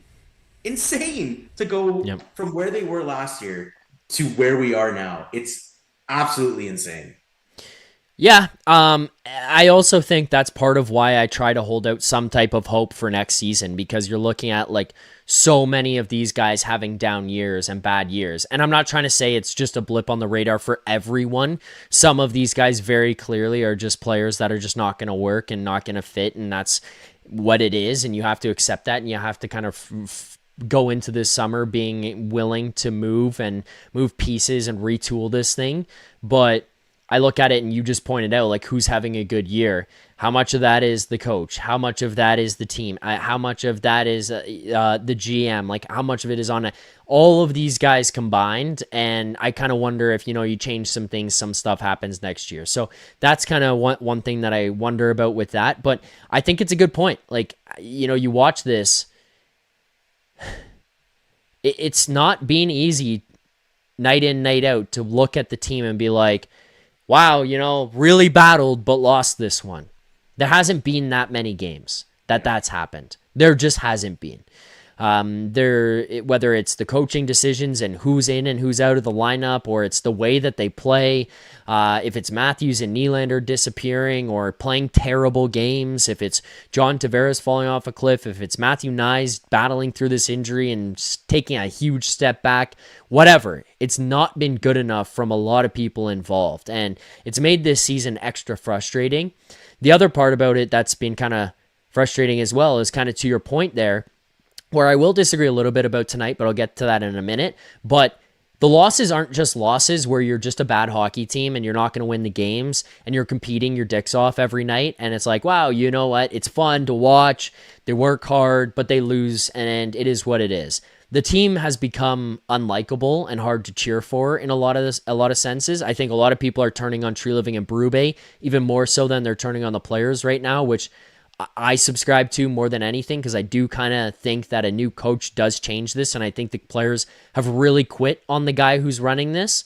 But the concept right now of just turning on a Leafs game and having to watch this bullshit pisses me off. And that's why I do slightly disagree with you about tonight. And the reason I slightly disagree with you about tonight, and you tell me if I'm out to lunch here, Merrick, is because they got the bullshit out of the way in the first period. They were down 4-1. It was out of range, which is good for the fact that you're trying to get into a top 5 pick position here right now. But then I thought the final 40, they were kind of picking up the pace. They played a little bit tighter. They played more intense. They battled. They had some chances, and I could at least enjoy the final 40 significantly more than I did watching the first 20. So that's why tonight, to me, I was like, you know what? I don't have to worry about this team picking up some dumb 2 points or a point in a loser loss. I don't have to worry about Barube coming out after the game and saying we're still not out of it. I don't have to worry about any of that. You're going to lose. It's over. In the final 40, I at least enjoyed a little bit more. So that's why I disagree a little bit about tonight. Yeah, but Zach, you and I are sickos. Like, we watch every game. Like, this, if you're an average fan and you watch that first period, you're probably clicking off and going to watch, I don't know, fucking The Bachelorette or whatever the fuck else is on. Yep. If you're a sicko fan like you and I, you're sticking around watching, knowing full well that they've already lost the game. Like, this isn't the Leafs of the past where they'll be down 4-1, make a fake comeback or a real comeback, but at least give you some hope that they can come back. This is not the same team. Like, if you think about it, this team went from first in the Atlantic Division last year, arguably the toughest division in the league, to probably the worst team in hockey. They're dreadful. Like, we have a new CEO at MLSE, fire Shanahan, albeit warranted because he was a loser. But now you don't have a president of hockey ops. You have a GM who has completely derailed his second team. And you have a coach who, in my opinion, is a good coach, but not a good coach for this team. Remember that Barube coached the last place St. Louis Blues, who were last place in January, to win the cup. So I don't think he's a bad coach. But like I mentioned, I think he is a bad coach for this team. And also, it's pretty clear that there's definitely a disconnect between him and Brad Treliving. Just look at the press conference 3 days ago where he says, you know, lineup's good, nobody's going to be scratched. And then, like, an hour later, there's 3 scratches in the lineup. Like, get on the same page. Like something's not right there. Yep, 100%. Yeah, I mean, I'll briefly touch on the trade deadline. Like, I think Treliving absolutely butchered it. Like, there should have been, I think, at least 2 to 3 more players out the door. And the players that he did trade, I think he could have got way more for them outside of Nick Waugh. Yeah. A good return for Nick Waugh. But you're so the McMahon one is the only one I'll push back on, where I think that they could have got slightly better, maybe not significantly better, but your point is understood. The Scott Laughton one was a failure of a trade. Like you're going to sit there and tell me that you couldn't at least get like future considerations for guys like Yarncroke, Domi, Stetcher, Lorentz, Benoit? Yeah. Like, it's absolute insanity that Calle Yarncroke played out his whole 4-year contract with the Leafs. It's insanity. Like, how is he still here? Like, I don't know. I had the same thought run through my mind tonight watching this game. I watched Calle Yarncroke lose a race up the ice. It was actually the one that led to the Gensel goal in front of the net. And I know that it wasn't entirely his fault, but it was just him chasing a puck down the ice off of a bad icing that the Leafs had made. And it just kind of went through my mind, like, here we are the day after the trade deadline. And I'm not trying to say that Calle Yarncroke was going to receive some haul, or that they just like chose, like, you know what, we can't let go of this guy. I'm not saying either of those things, but I just watched it and I was like, I can't believe this guy is still in this lineup right now. Yeah, we talk about Luke Hames, could he step through? Or do you want to give Alex Nylander a shot? Or fucking, I don't know who, but pick your guy on the Marlies. Michael Pezzetta, who was signed in the summer. Pick your guy and see. And like, I'm just watching this guy go up and down the ice, do nothing. And I'm like, I can't believe he's still here. I cannot believe this guy is. Years, Zach. I know. But it's like, that's why I'm asking now. Like, the question was there previously. I'm not saying it wasn't, but just seeing this again now, I'm like, really? Like, we're still doing this with this guy? Yeah, but and like, yeah, we don't need to spend time on him because I think we both are on the same page there. But like, even the trades that Treliving did make, like, how in God's name are those last minute trades when everyone and their mother knows that those players were on the block for apparently the longest time? This is before the Olympic break. Like, Brad waited, thought he could get more than he got, and then he got fucked, and he settled for less. Yeah. Dude, the Laughton trade is absolutely atrocious. We paid it's a failure. And Verbenkin, and we got a third. Yeah. Now, I get it. Laughton was misused by Barube since day one. Like, I think we're on the same page. I think the whole of Leafs Nation would probably say that. Yep. But I mean, I watched Laughton play today in LA. He scored, and by the way, he was on the ice for LA when they needed a goal 6-on-5. Was he ever on the power play, let alone 6-on-5 for the Leafs? If LA, who is a better team, can have Laughton doing that stuff, why didn't the Leafs do that stuff once? But if you go even further, Brad Treliving, like, since he's been here, name me a good trade. Like the Wall one. The Nick Wall one is it. Yeah. It's okay, but remember that essentially is Mitch Marner you're talking about. When you go back, it's Mitch Marner because that's what he got from Mitch Marner. Now I get it. Yeah, he got something for Marner who was going to leave for nothing. I understand that. Yeah. But I mean, still, it's that's a rough one. And Barube is another story. Like he's not the right coach for this team. You and I probably agree, and a lot of Leaf Nation would probably agree. But right now, ironically, he probably is the best coach for this team because he's absolutely lost a room, and they don't give a fuck about him. Like he's yelling at the players. Max Domi turns his back to him last game. Yeah. Like this guy is done. Like this team doesn't respect him. They don't listen to him. He's yelling at them every game, and every game they're showing up with the same garbage. So clearly his message is gone. But the bigger question is, how is he still employed? Like back when you were shit, which was basically all year, and you thought you could turn it around, how was he not let go then? Reminder. One more thing. This is the same guy who scratched Matias Maccelli for 10 straight games, and now he's on the top line. Yeah. It just boggles my mind. So that is the one thing that I don't get. Now, obviously, you're kind of at this point where it's almost like, what does it matter?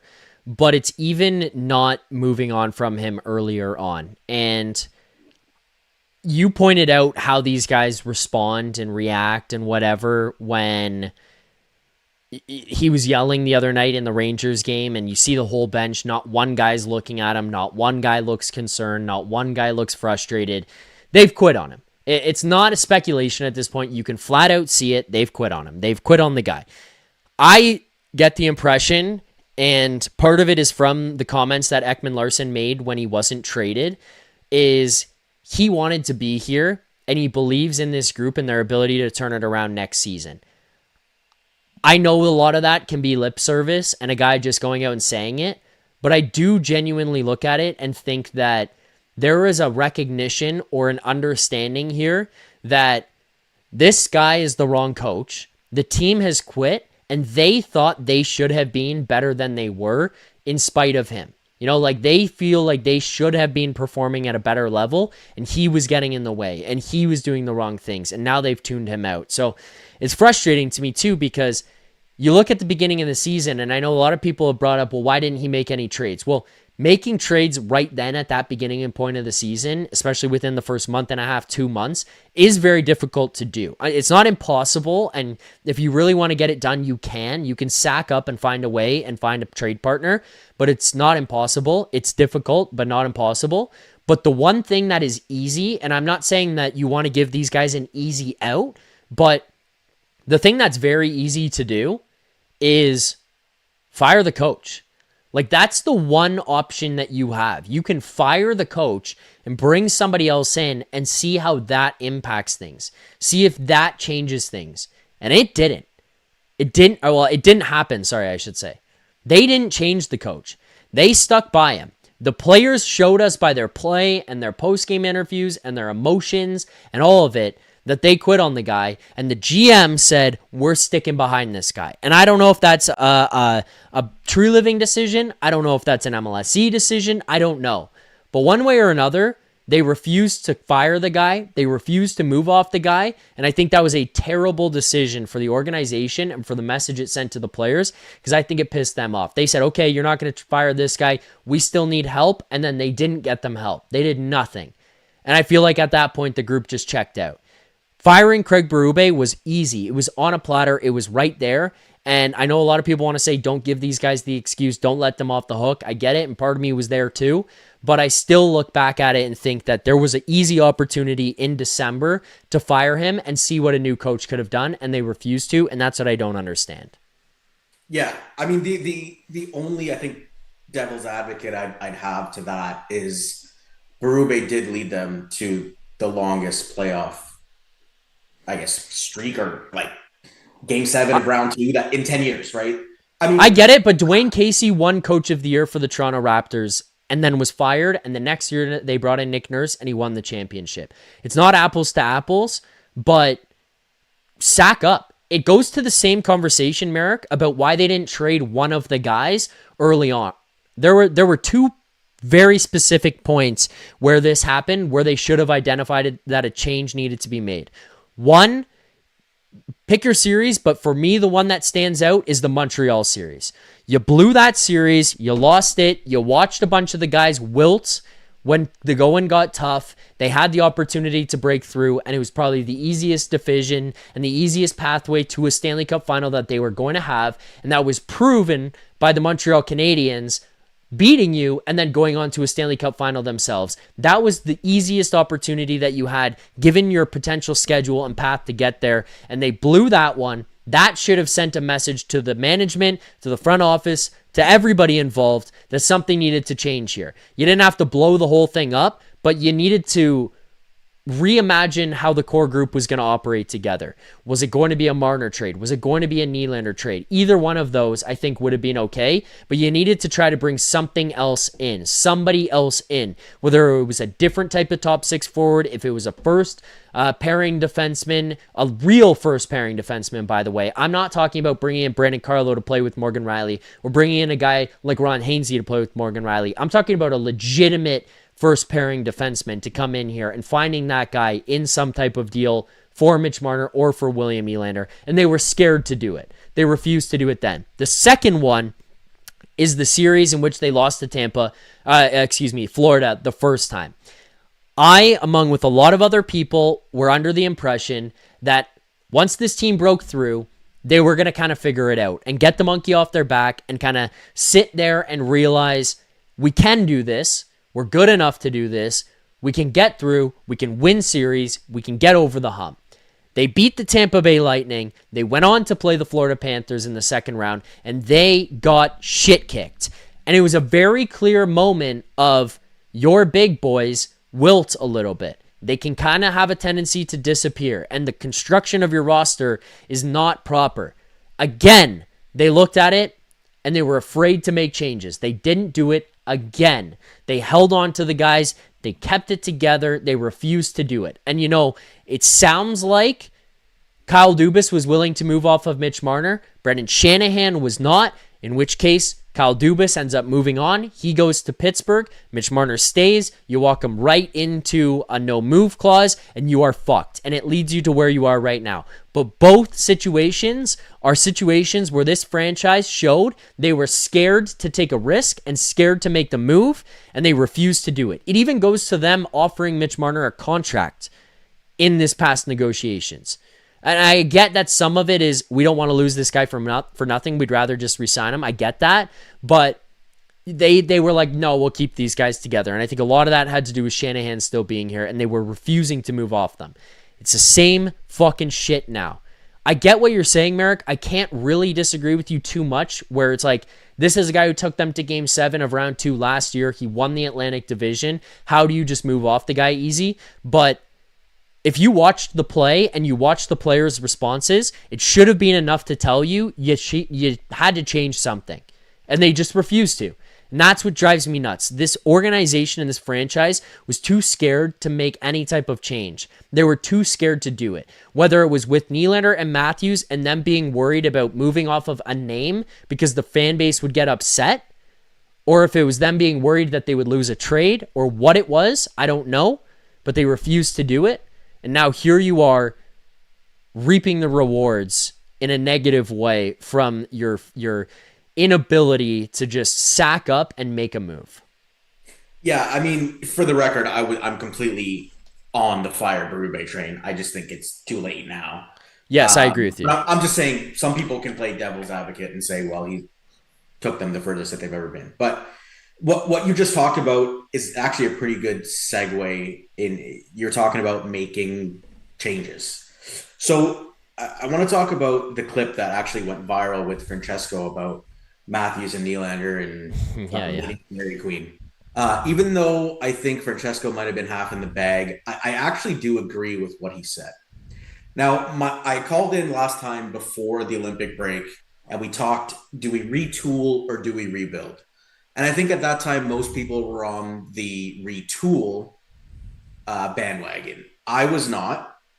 And I'm curious how many people that were on the retool wagon are now on the rebuild wagon.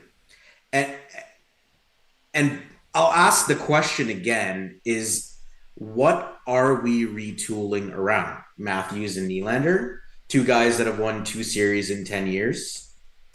Like these guys, and Francesco said it, they're not good leaders in my opinion. They do not and have never dragged you into the fight once.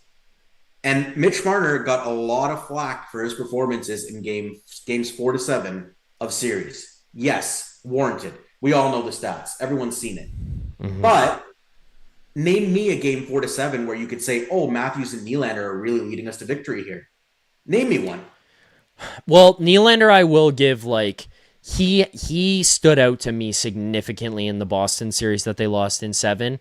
That was the series in which he had the migraines. He didn't play, but he came back to the series when they were down in the series, 3-1, I think it was, and they got them back to game 7 in that one.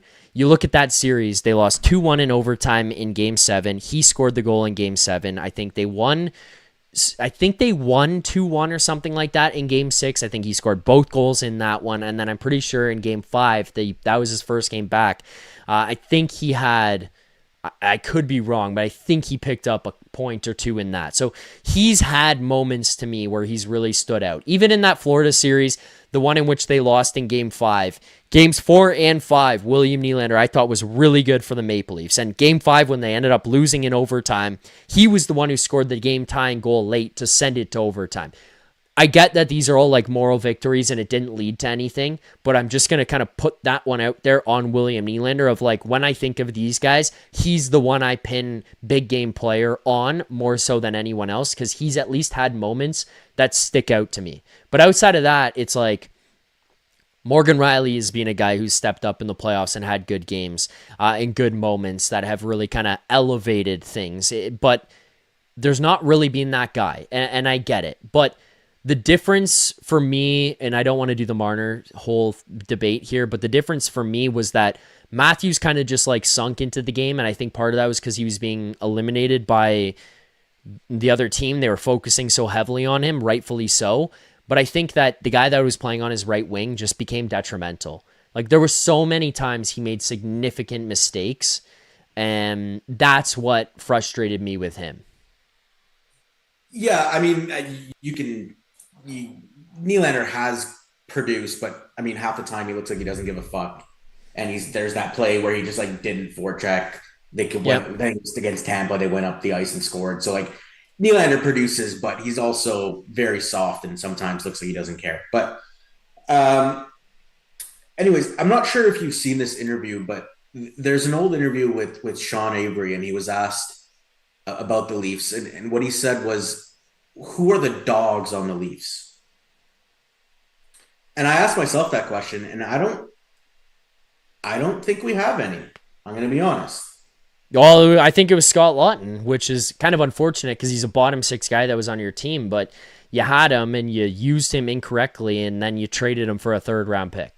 I'm not trying to say like Scott Laughton had to stay here. This was a complete and utter mistake trading him. That's not what I'm saying, but like of all the people that you could look at, it's probably him, it's probably OEL, and that's probably the extent of it. Yeah.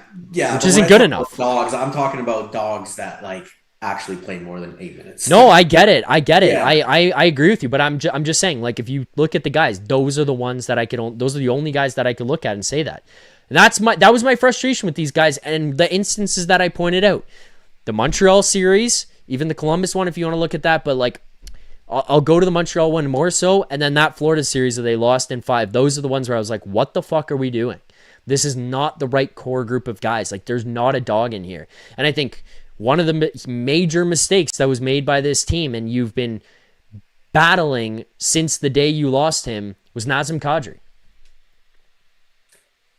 Yeah, I mean, again, that was another trade that kind of backfired on the Leafs. So, but like, I mean, that was your dog. Like, unfortunately, that was your dog. Yeah, and yeah, I mean, looking back on it, I mean, you can see why he was traded. He got suspended in the playoffs a couple of years, but I mean, that one's a tough one because I do think at that time when we traded Kadri Tyson Barrie was in his like, holy shit, this guy's a good defenseman era. And then he came to Toronto and he was dog shit. So like those trades are tough because I think when you look back when that trade happened, I think you were thinking to yourself, hey, we're getting Tyson Barrie, who's a number one defenseman who can lead your power play. And then he just didn't turn out to who we thought he would be. Yeah, so, and you know what else they did when they got him? They played Morgan Rielly on power play 1. Yeah, I mean, they've been, I don't know. But like, when I think of the Tkachuk brothers, personally, this is my honest opinion, I think they're overrated as players, but they are dogs. They drag their teams into the fight. First of all, they get into fights. They scrum it up. They're ratty. That's what makes them effective. If your leaders are doing that, the team will follow you into battle. And I don't think Matthews and Nylander do that. Like, when I think back to Matthews' tenure as a Leaf, the one scrum as a Leaf that I think he got into was with Steven Stamkos in the playoffs, and that's because Stamkos was literally punching him in the face. Yeah, they forced him into like, it. Okay, maybe I got to do something. Remember that play with Ben Sherratt where Ben Sherratt was just cross-checking him and Matthews was sitting there just smiling? Like, fucking stand up for yourself, man. Like, do something. And last thing, now that I guess I'm talking about Matthews and Nylander, I just think they are absolutely so checked out right now. It is insane. Like, go back and watch Michelli's goal from last game where he scored 13 seconds into the game. Both Matthews and Nylander were on the ice for that goal. Not even a fucking smile or a hint of a celebration for that goal. Like, Matthews has preached in the media about playing with pride and showing you care and showing up for the fans. Buddy, your teammate just scored and you have no emotion. Like, I get it. You probably want to lose. But holy fuck, at least pretend. Yeah. At least pretend. Give us something. Like, Matthews hasn't scored in God knows how long. I don't know how many games. Probably. I think it's 11 games now. Is that over a month in real time? It's since before the Olympic break at some point. So, yeah. Like, that's our 60-goal scorer. Like, that's Austin Matthews. And I get it. He's probably not ever going to be a 69-goal scorer again. But give me something. And, like, everyone seems to talk about his usage and how he's being played as a shutdown center and whatnot. You're right, because you literally don't have another line that is capable of playing defense. What, are you going to throw Tavares, Nyes, and Cowan out there? 2 guys that skate in quicksand and a rookie? You want to do that? Or here's a better idea. Let's throw out a line that's centered by Max Domi. Is that better? Like he's in these situations because we have no one else to put there. Yeah. Like that's and again, that speaks to the roster construction by fucking Brad Treliving. And on Matthews, like, he still gets his opportunities to score goals. He's on the power play. He goes out there for faceoffs in the offensive zone when the other team ices it, which they don't anymore because the Leafs don't ever have him in a team. But, like, he's getting his opportunities and he just is not scoring. Like, he's not – these last 2 years – and last year it was especially alarming to me because he went from 69 goals to 33. Like, that is – and I get it. He was probably injured, sure. But, like, that's a huge downfall for a player. So yeah. I mean, I guess the point I'll go to, and I guess I'll ask you the question is, like, do we want to quote unquote retool around Matthews and Nylander? Like, are we confident that they can get us to the promised land where they haven't for the last 10 years? I'm not personally. Yeah. No, I get the questions. I can't disagree with you on the questions at all, Merrick. I can't even try to sell you that it will work. Like, it's hard right now. I don't know. I think that Matthews, this is where I will ask you, okay?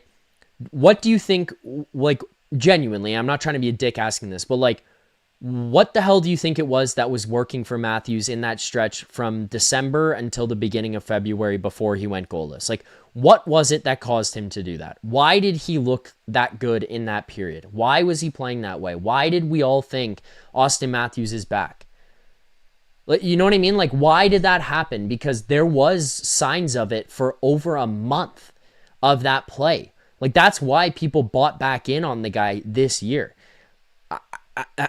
I don't know. Was it them playing against the coach's style and them just saying, fuck it, we're going to do it this way?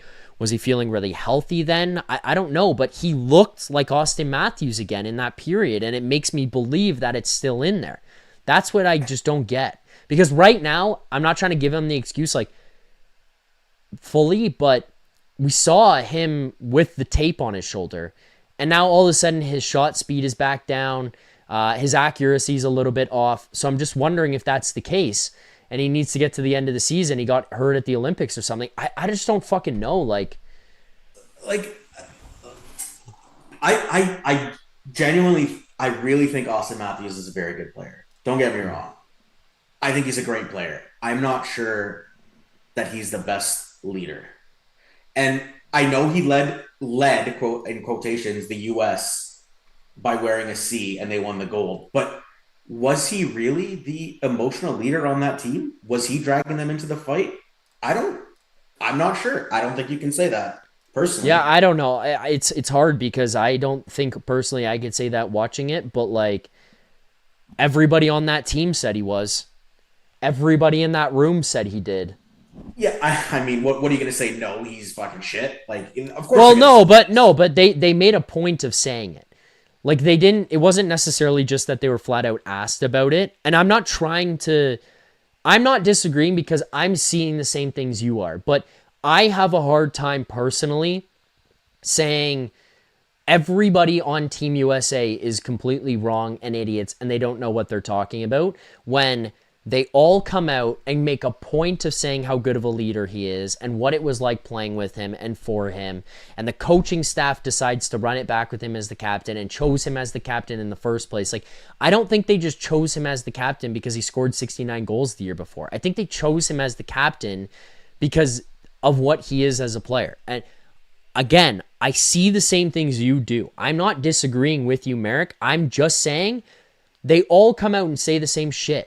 And it's like, how am I, who's not in the room, going to overrule what the Hughes brothers, the Kachucks, Eichel, Mike Sullivan are all seeing and saying publicly? I just have a hard time doing that because everybody who comes out and never talks about him speaks so glowingly of the leader he is and the guy he is off the ice and all that stuff that I just don't know. Like, I don't know.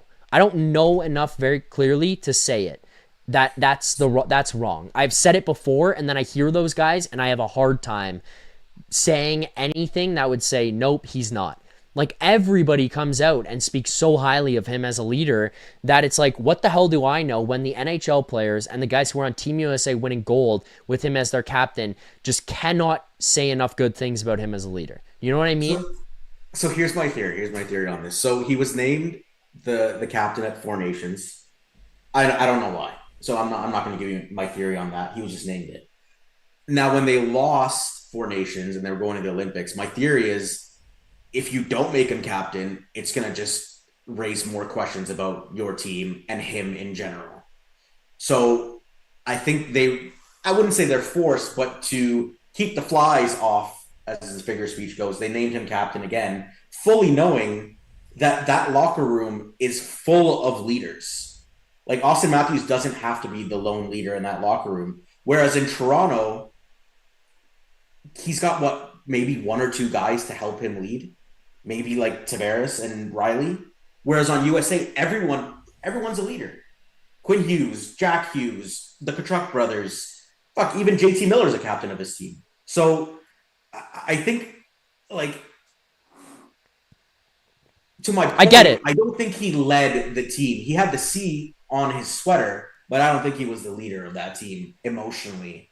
Like, you look back at Four Nations, the guys that were getting them going were the Kachucks. They got into fights. JT Miller got into fights. Like, those were the guys that were dragging them into the battle, right? Yeah. That's just my opinion. But yeah, I mean, like I said, I think Matthews is a phenomenal player. When he is 100%, he's one of the best in the league.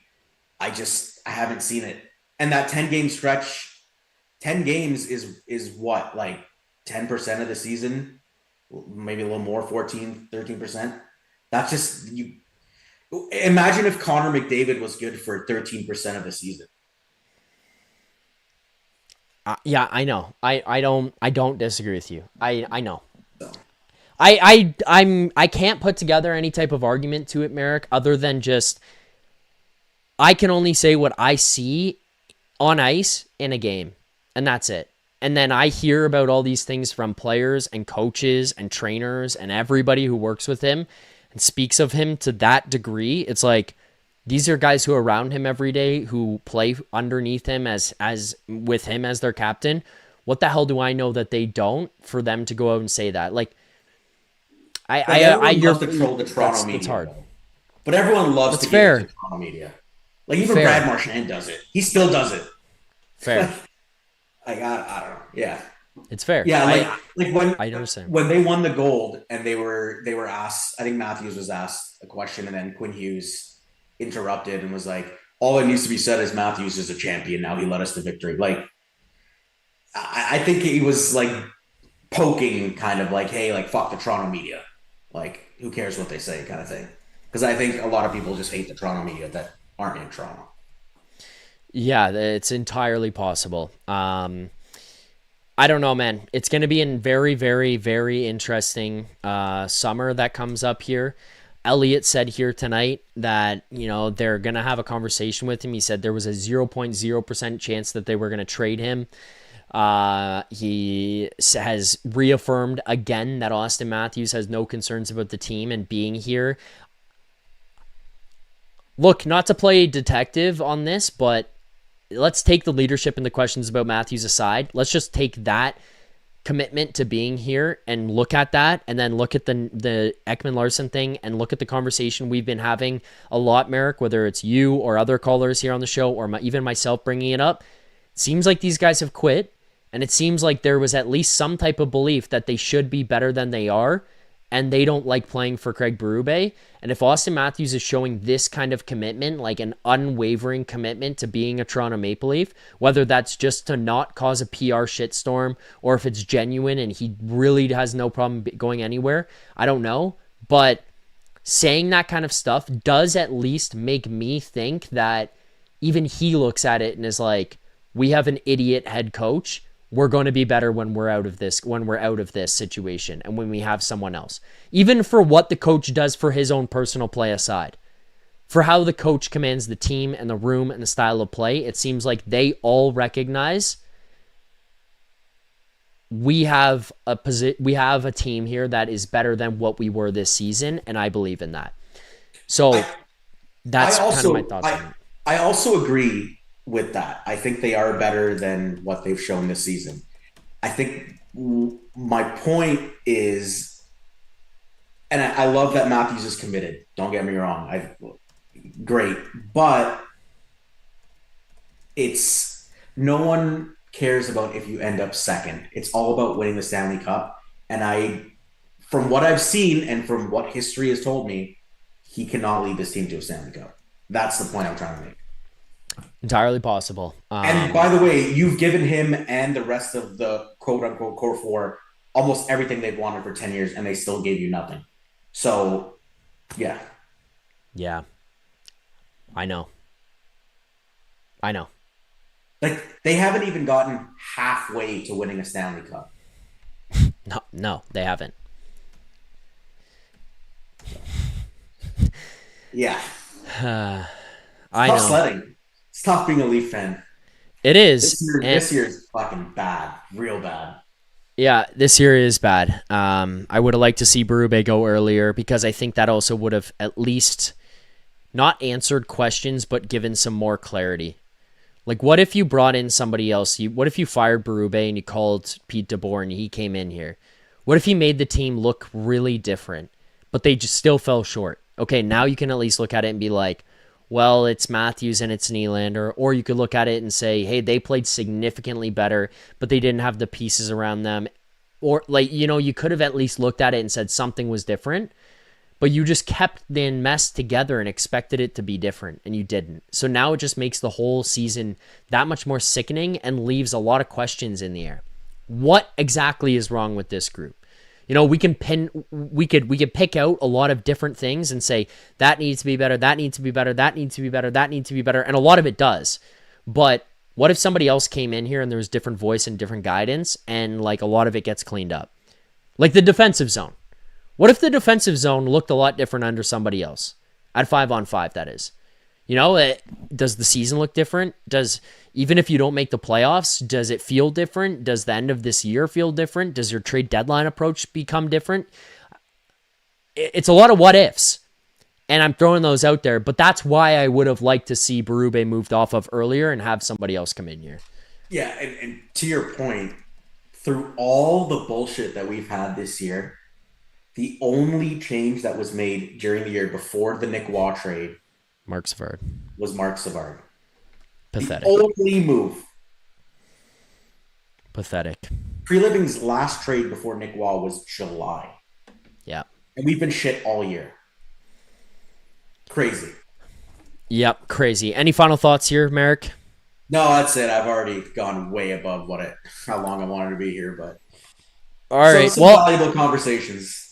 Yeah, look, man, you have a differing, well, it's hard to say differing opinion. Like, I completely understand everything that you're saying. I don't really disagree. I'm just trying to offer a different viewpoint on some of them. And I see the same things you see with Matthews as a captain, just to kind of put a bow on this and clear it up, or Matthews as a leader and what he does on the ice. I see all the same shit. I'm not trying to tell you at all that you're out to lunch or you're saying things that are wrong or anything. I see those things. I have the exact same questions as well. Just the only thing for me is just hearing all of these guys say it, and guys who are captains on their teams come out and say it, makes me have some level of pause and be like, maybe we just don't see it to the naked eye of what it is.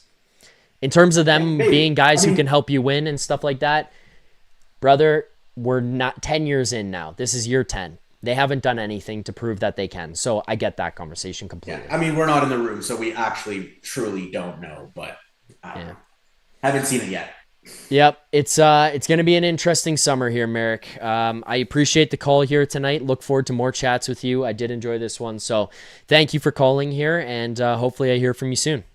Yeah. How do you think the last 18 games are going to go in terms of this show and how many callers you get calling in? Just out of curiosity. I don't know. I mean, I'm going to be here every night. I hope that my perspective on it for the rest of the season, or my approach to it for the rest of the season, can be, who are the new guys they bring in? Do you get to see young guys? Do you get to see new defense? Do you get to see some guys from the Marlies? And then we can kind of talk about those things and what they might look like next season. I want it to kind of look that way, because I'll be completely honest with you, and I think a lot of people in the chat are on the same page, Merrick. I want them to lose every game. I do. I hope that for the final 18 games or whatever it is, they lose every single game. They guarantee a spot in the top 5, and we don't have to worry about losing the pick to Boston, because of all teams to lose the pick to, it's Boston. That is the high. It's like Boston, Montreal, Ottawa. Like, I don't want those teams to have the pick. Just, it'll be so annoying for the rest of our lives if they get our pick and it's a good one outside of the top 5.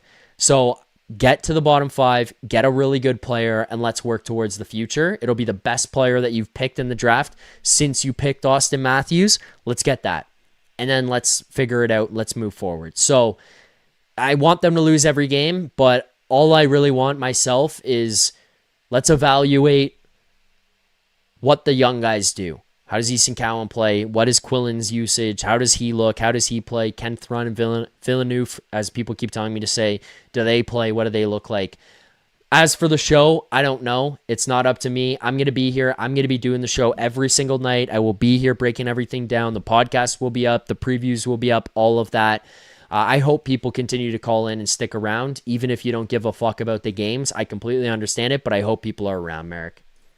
Yeah, I mean, one thing I'll say is you don't, if the Leafs keep playing like this, you don't have to worry about them winning any games, because they're losing to fucking Wednesday night beer league teams if they play like this. But that is a good point. I won't spoil anything for the rest of your show, but you had a pretty profitable night tonight, I would say, based on the pregame thing that you did and your best bets. So. Thank you for bringing that up. Thank you, Good Merrick. on I you. appreciate that. I will get to that in a moment here. So thank you for the tee up, actually, because we'll go to that next. Thanks for the call, Merrick. Appreciate it. You enjoy the rest of your night. Yeah, anytime. Thanks, Zach. There you go. There's Merrick. That was a great call, I thought. Look, I can't really disagree with shit Merrick's saying. The only thing that for me was the leadership stuff about Matthews. I'm not in the room. I don't know. And then when I hear all these guys say the positivity stuff that they say about him, it's like, well, maybe I just am seeing this wrong.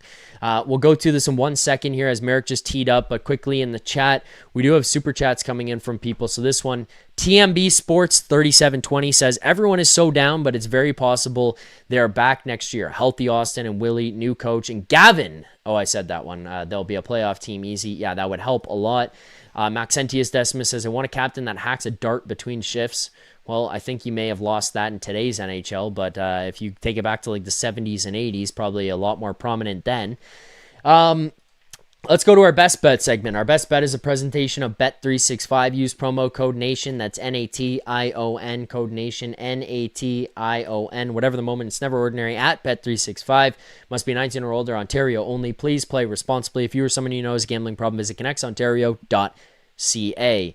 Best bets, we gave out 3. One I added last minute, and I'm glad that I did, but we had 3 best bets. All 3 were half units on this one. We started with a Corey Perry anytime goal plus 350. That one profits $175 here tonight. We had a Matthew Nyes anytime goal. He came really fucking close, but just fell short. So we lose $50 on that one, drops us back down a little bit. But the one that we added last minute, I didn't plan on it until I was in the moment, in the game preview, and finally I just said, fuck it, I'm doing it. Tampa Bay Lightning puck line minus 1.5. I said alt lines on Tampa over 3.5, over 4.5. I did throw in a 5.5 if you wanted, but that one would have lost. The Tampa Bay Lightning do score 5 goals here tonight against the Maple Leafs, so you would have won those. I didn't give them as best bets, but we did win the puck line on that one, minus 1.5, so that profits $60 there. That brings our season total to up $203 on the year. That is 2 units on the year that we are now up.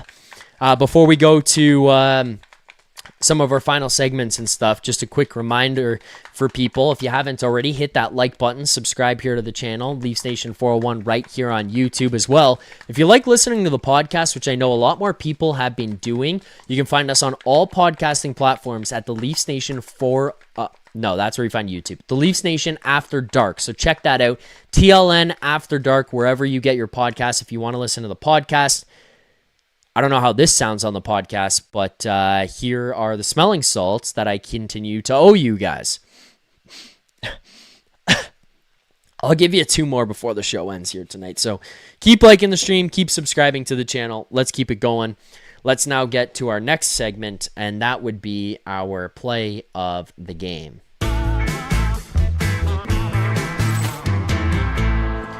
Play of the game segment. We did have somebody jump in to call. I was really hoping he would stick around, but he left. I think he probably had to go deal with some stuff, given that it is actually Sunday where he is, so that makes sense. But hopefully we can hear from him soon, because the last time we talked to him, I think we were talking about like positivity about the team. Very different spot here right now. So didn't get to hear from him. Play of the game. What do we want the play of the game to be? What is our play of the game?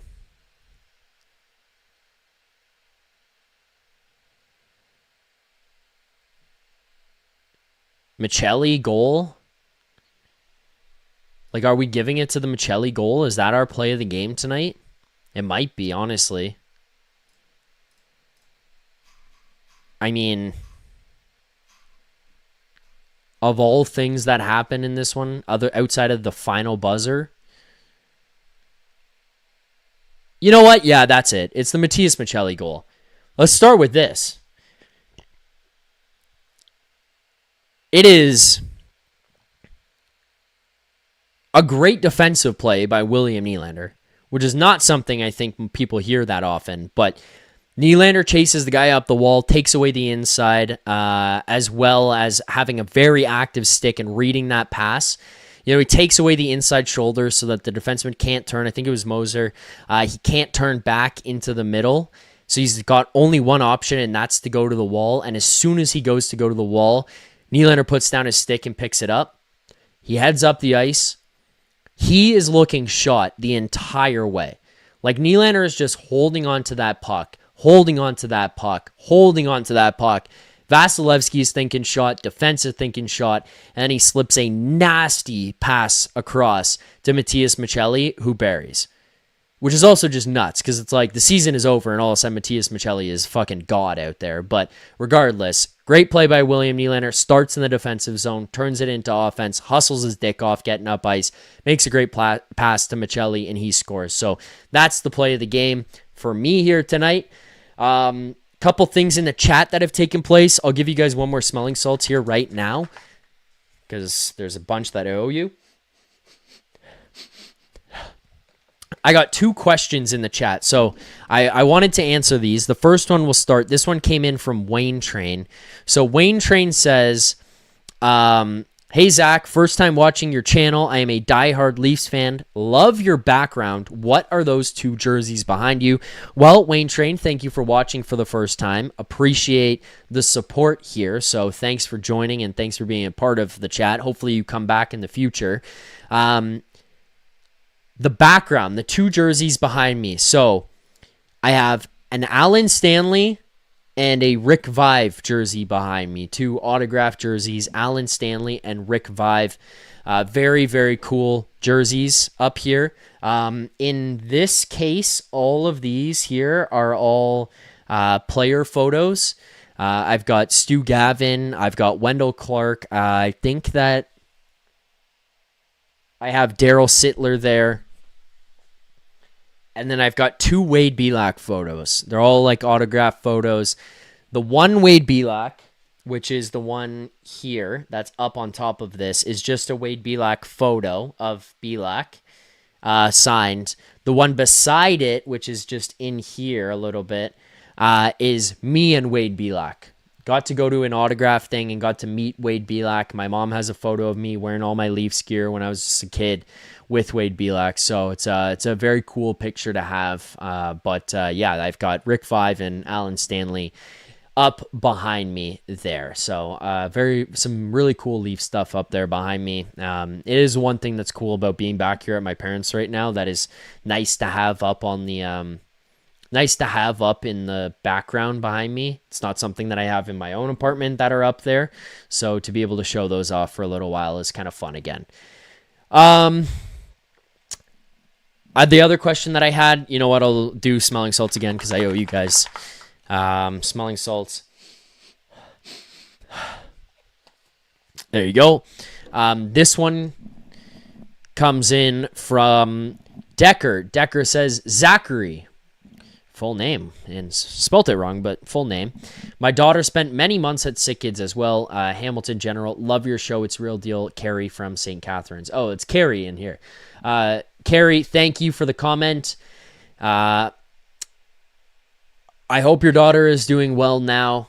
I appreciate the support for the show, and I'm glad that here on the show we are able to be a part of something like that where we can help contribute to Sick Kids. I think it is a great cause that we're a part of. I know there's a lot of crazy, rabid Leafs fans, and they want their comments read, and they want to be a part of the show, and I appreciate that. And for us to be able to tie it together with something that is so great like Sick Kids, it's something that I'm really proud of to be a part of, and I'm really proud that I get to kind of have that a part of my show. Like, it's not money that's just sent in from you guys that's going to my pocket. It's something that's proceeds from it are going to Sick Kids charity. So thank you guys for sending in those donations and being a part of it here as well.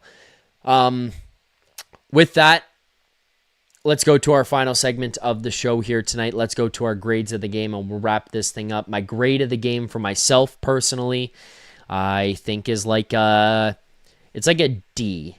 It was an atrocious first period in which they quit after Tampa scored 1 goal. You had the fucking lead in it, and they scored 1 goal to tie it, and you quit. But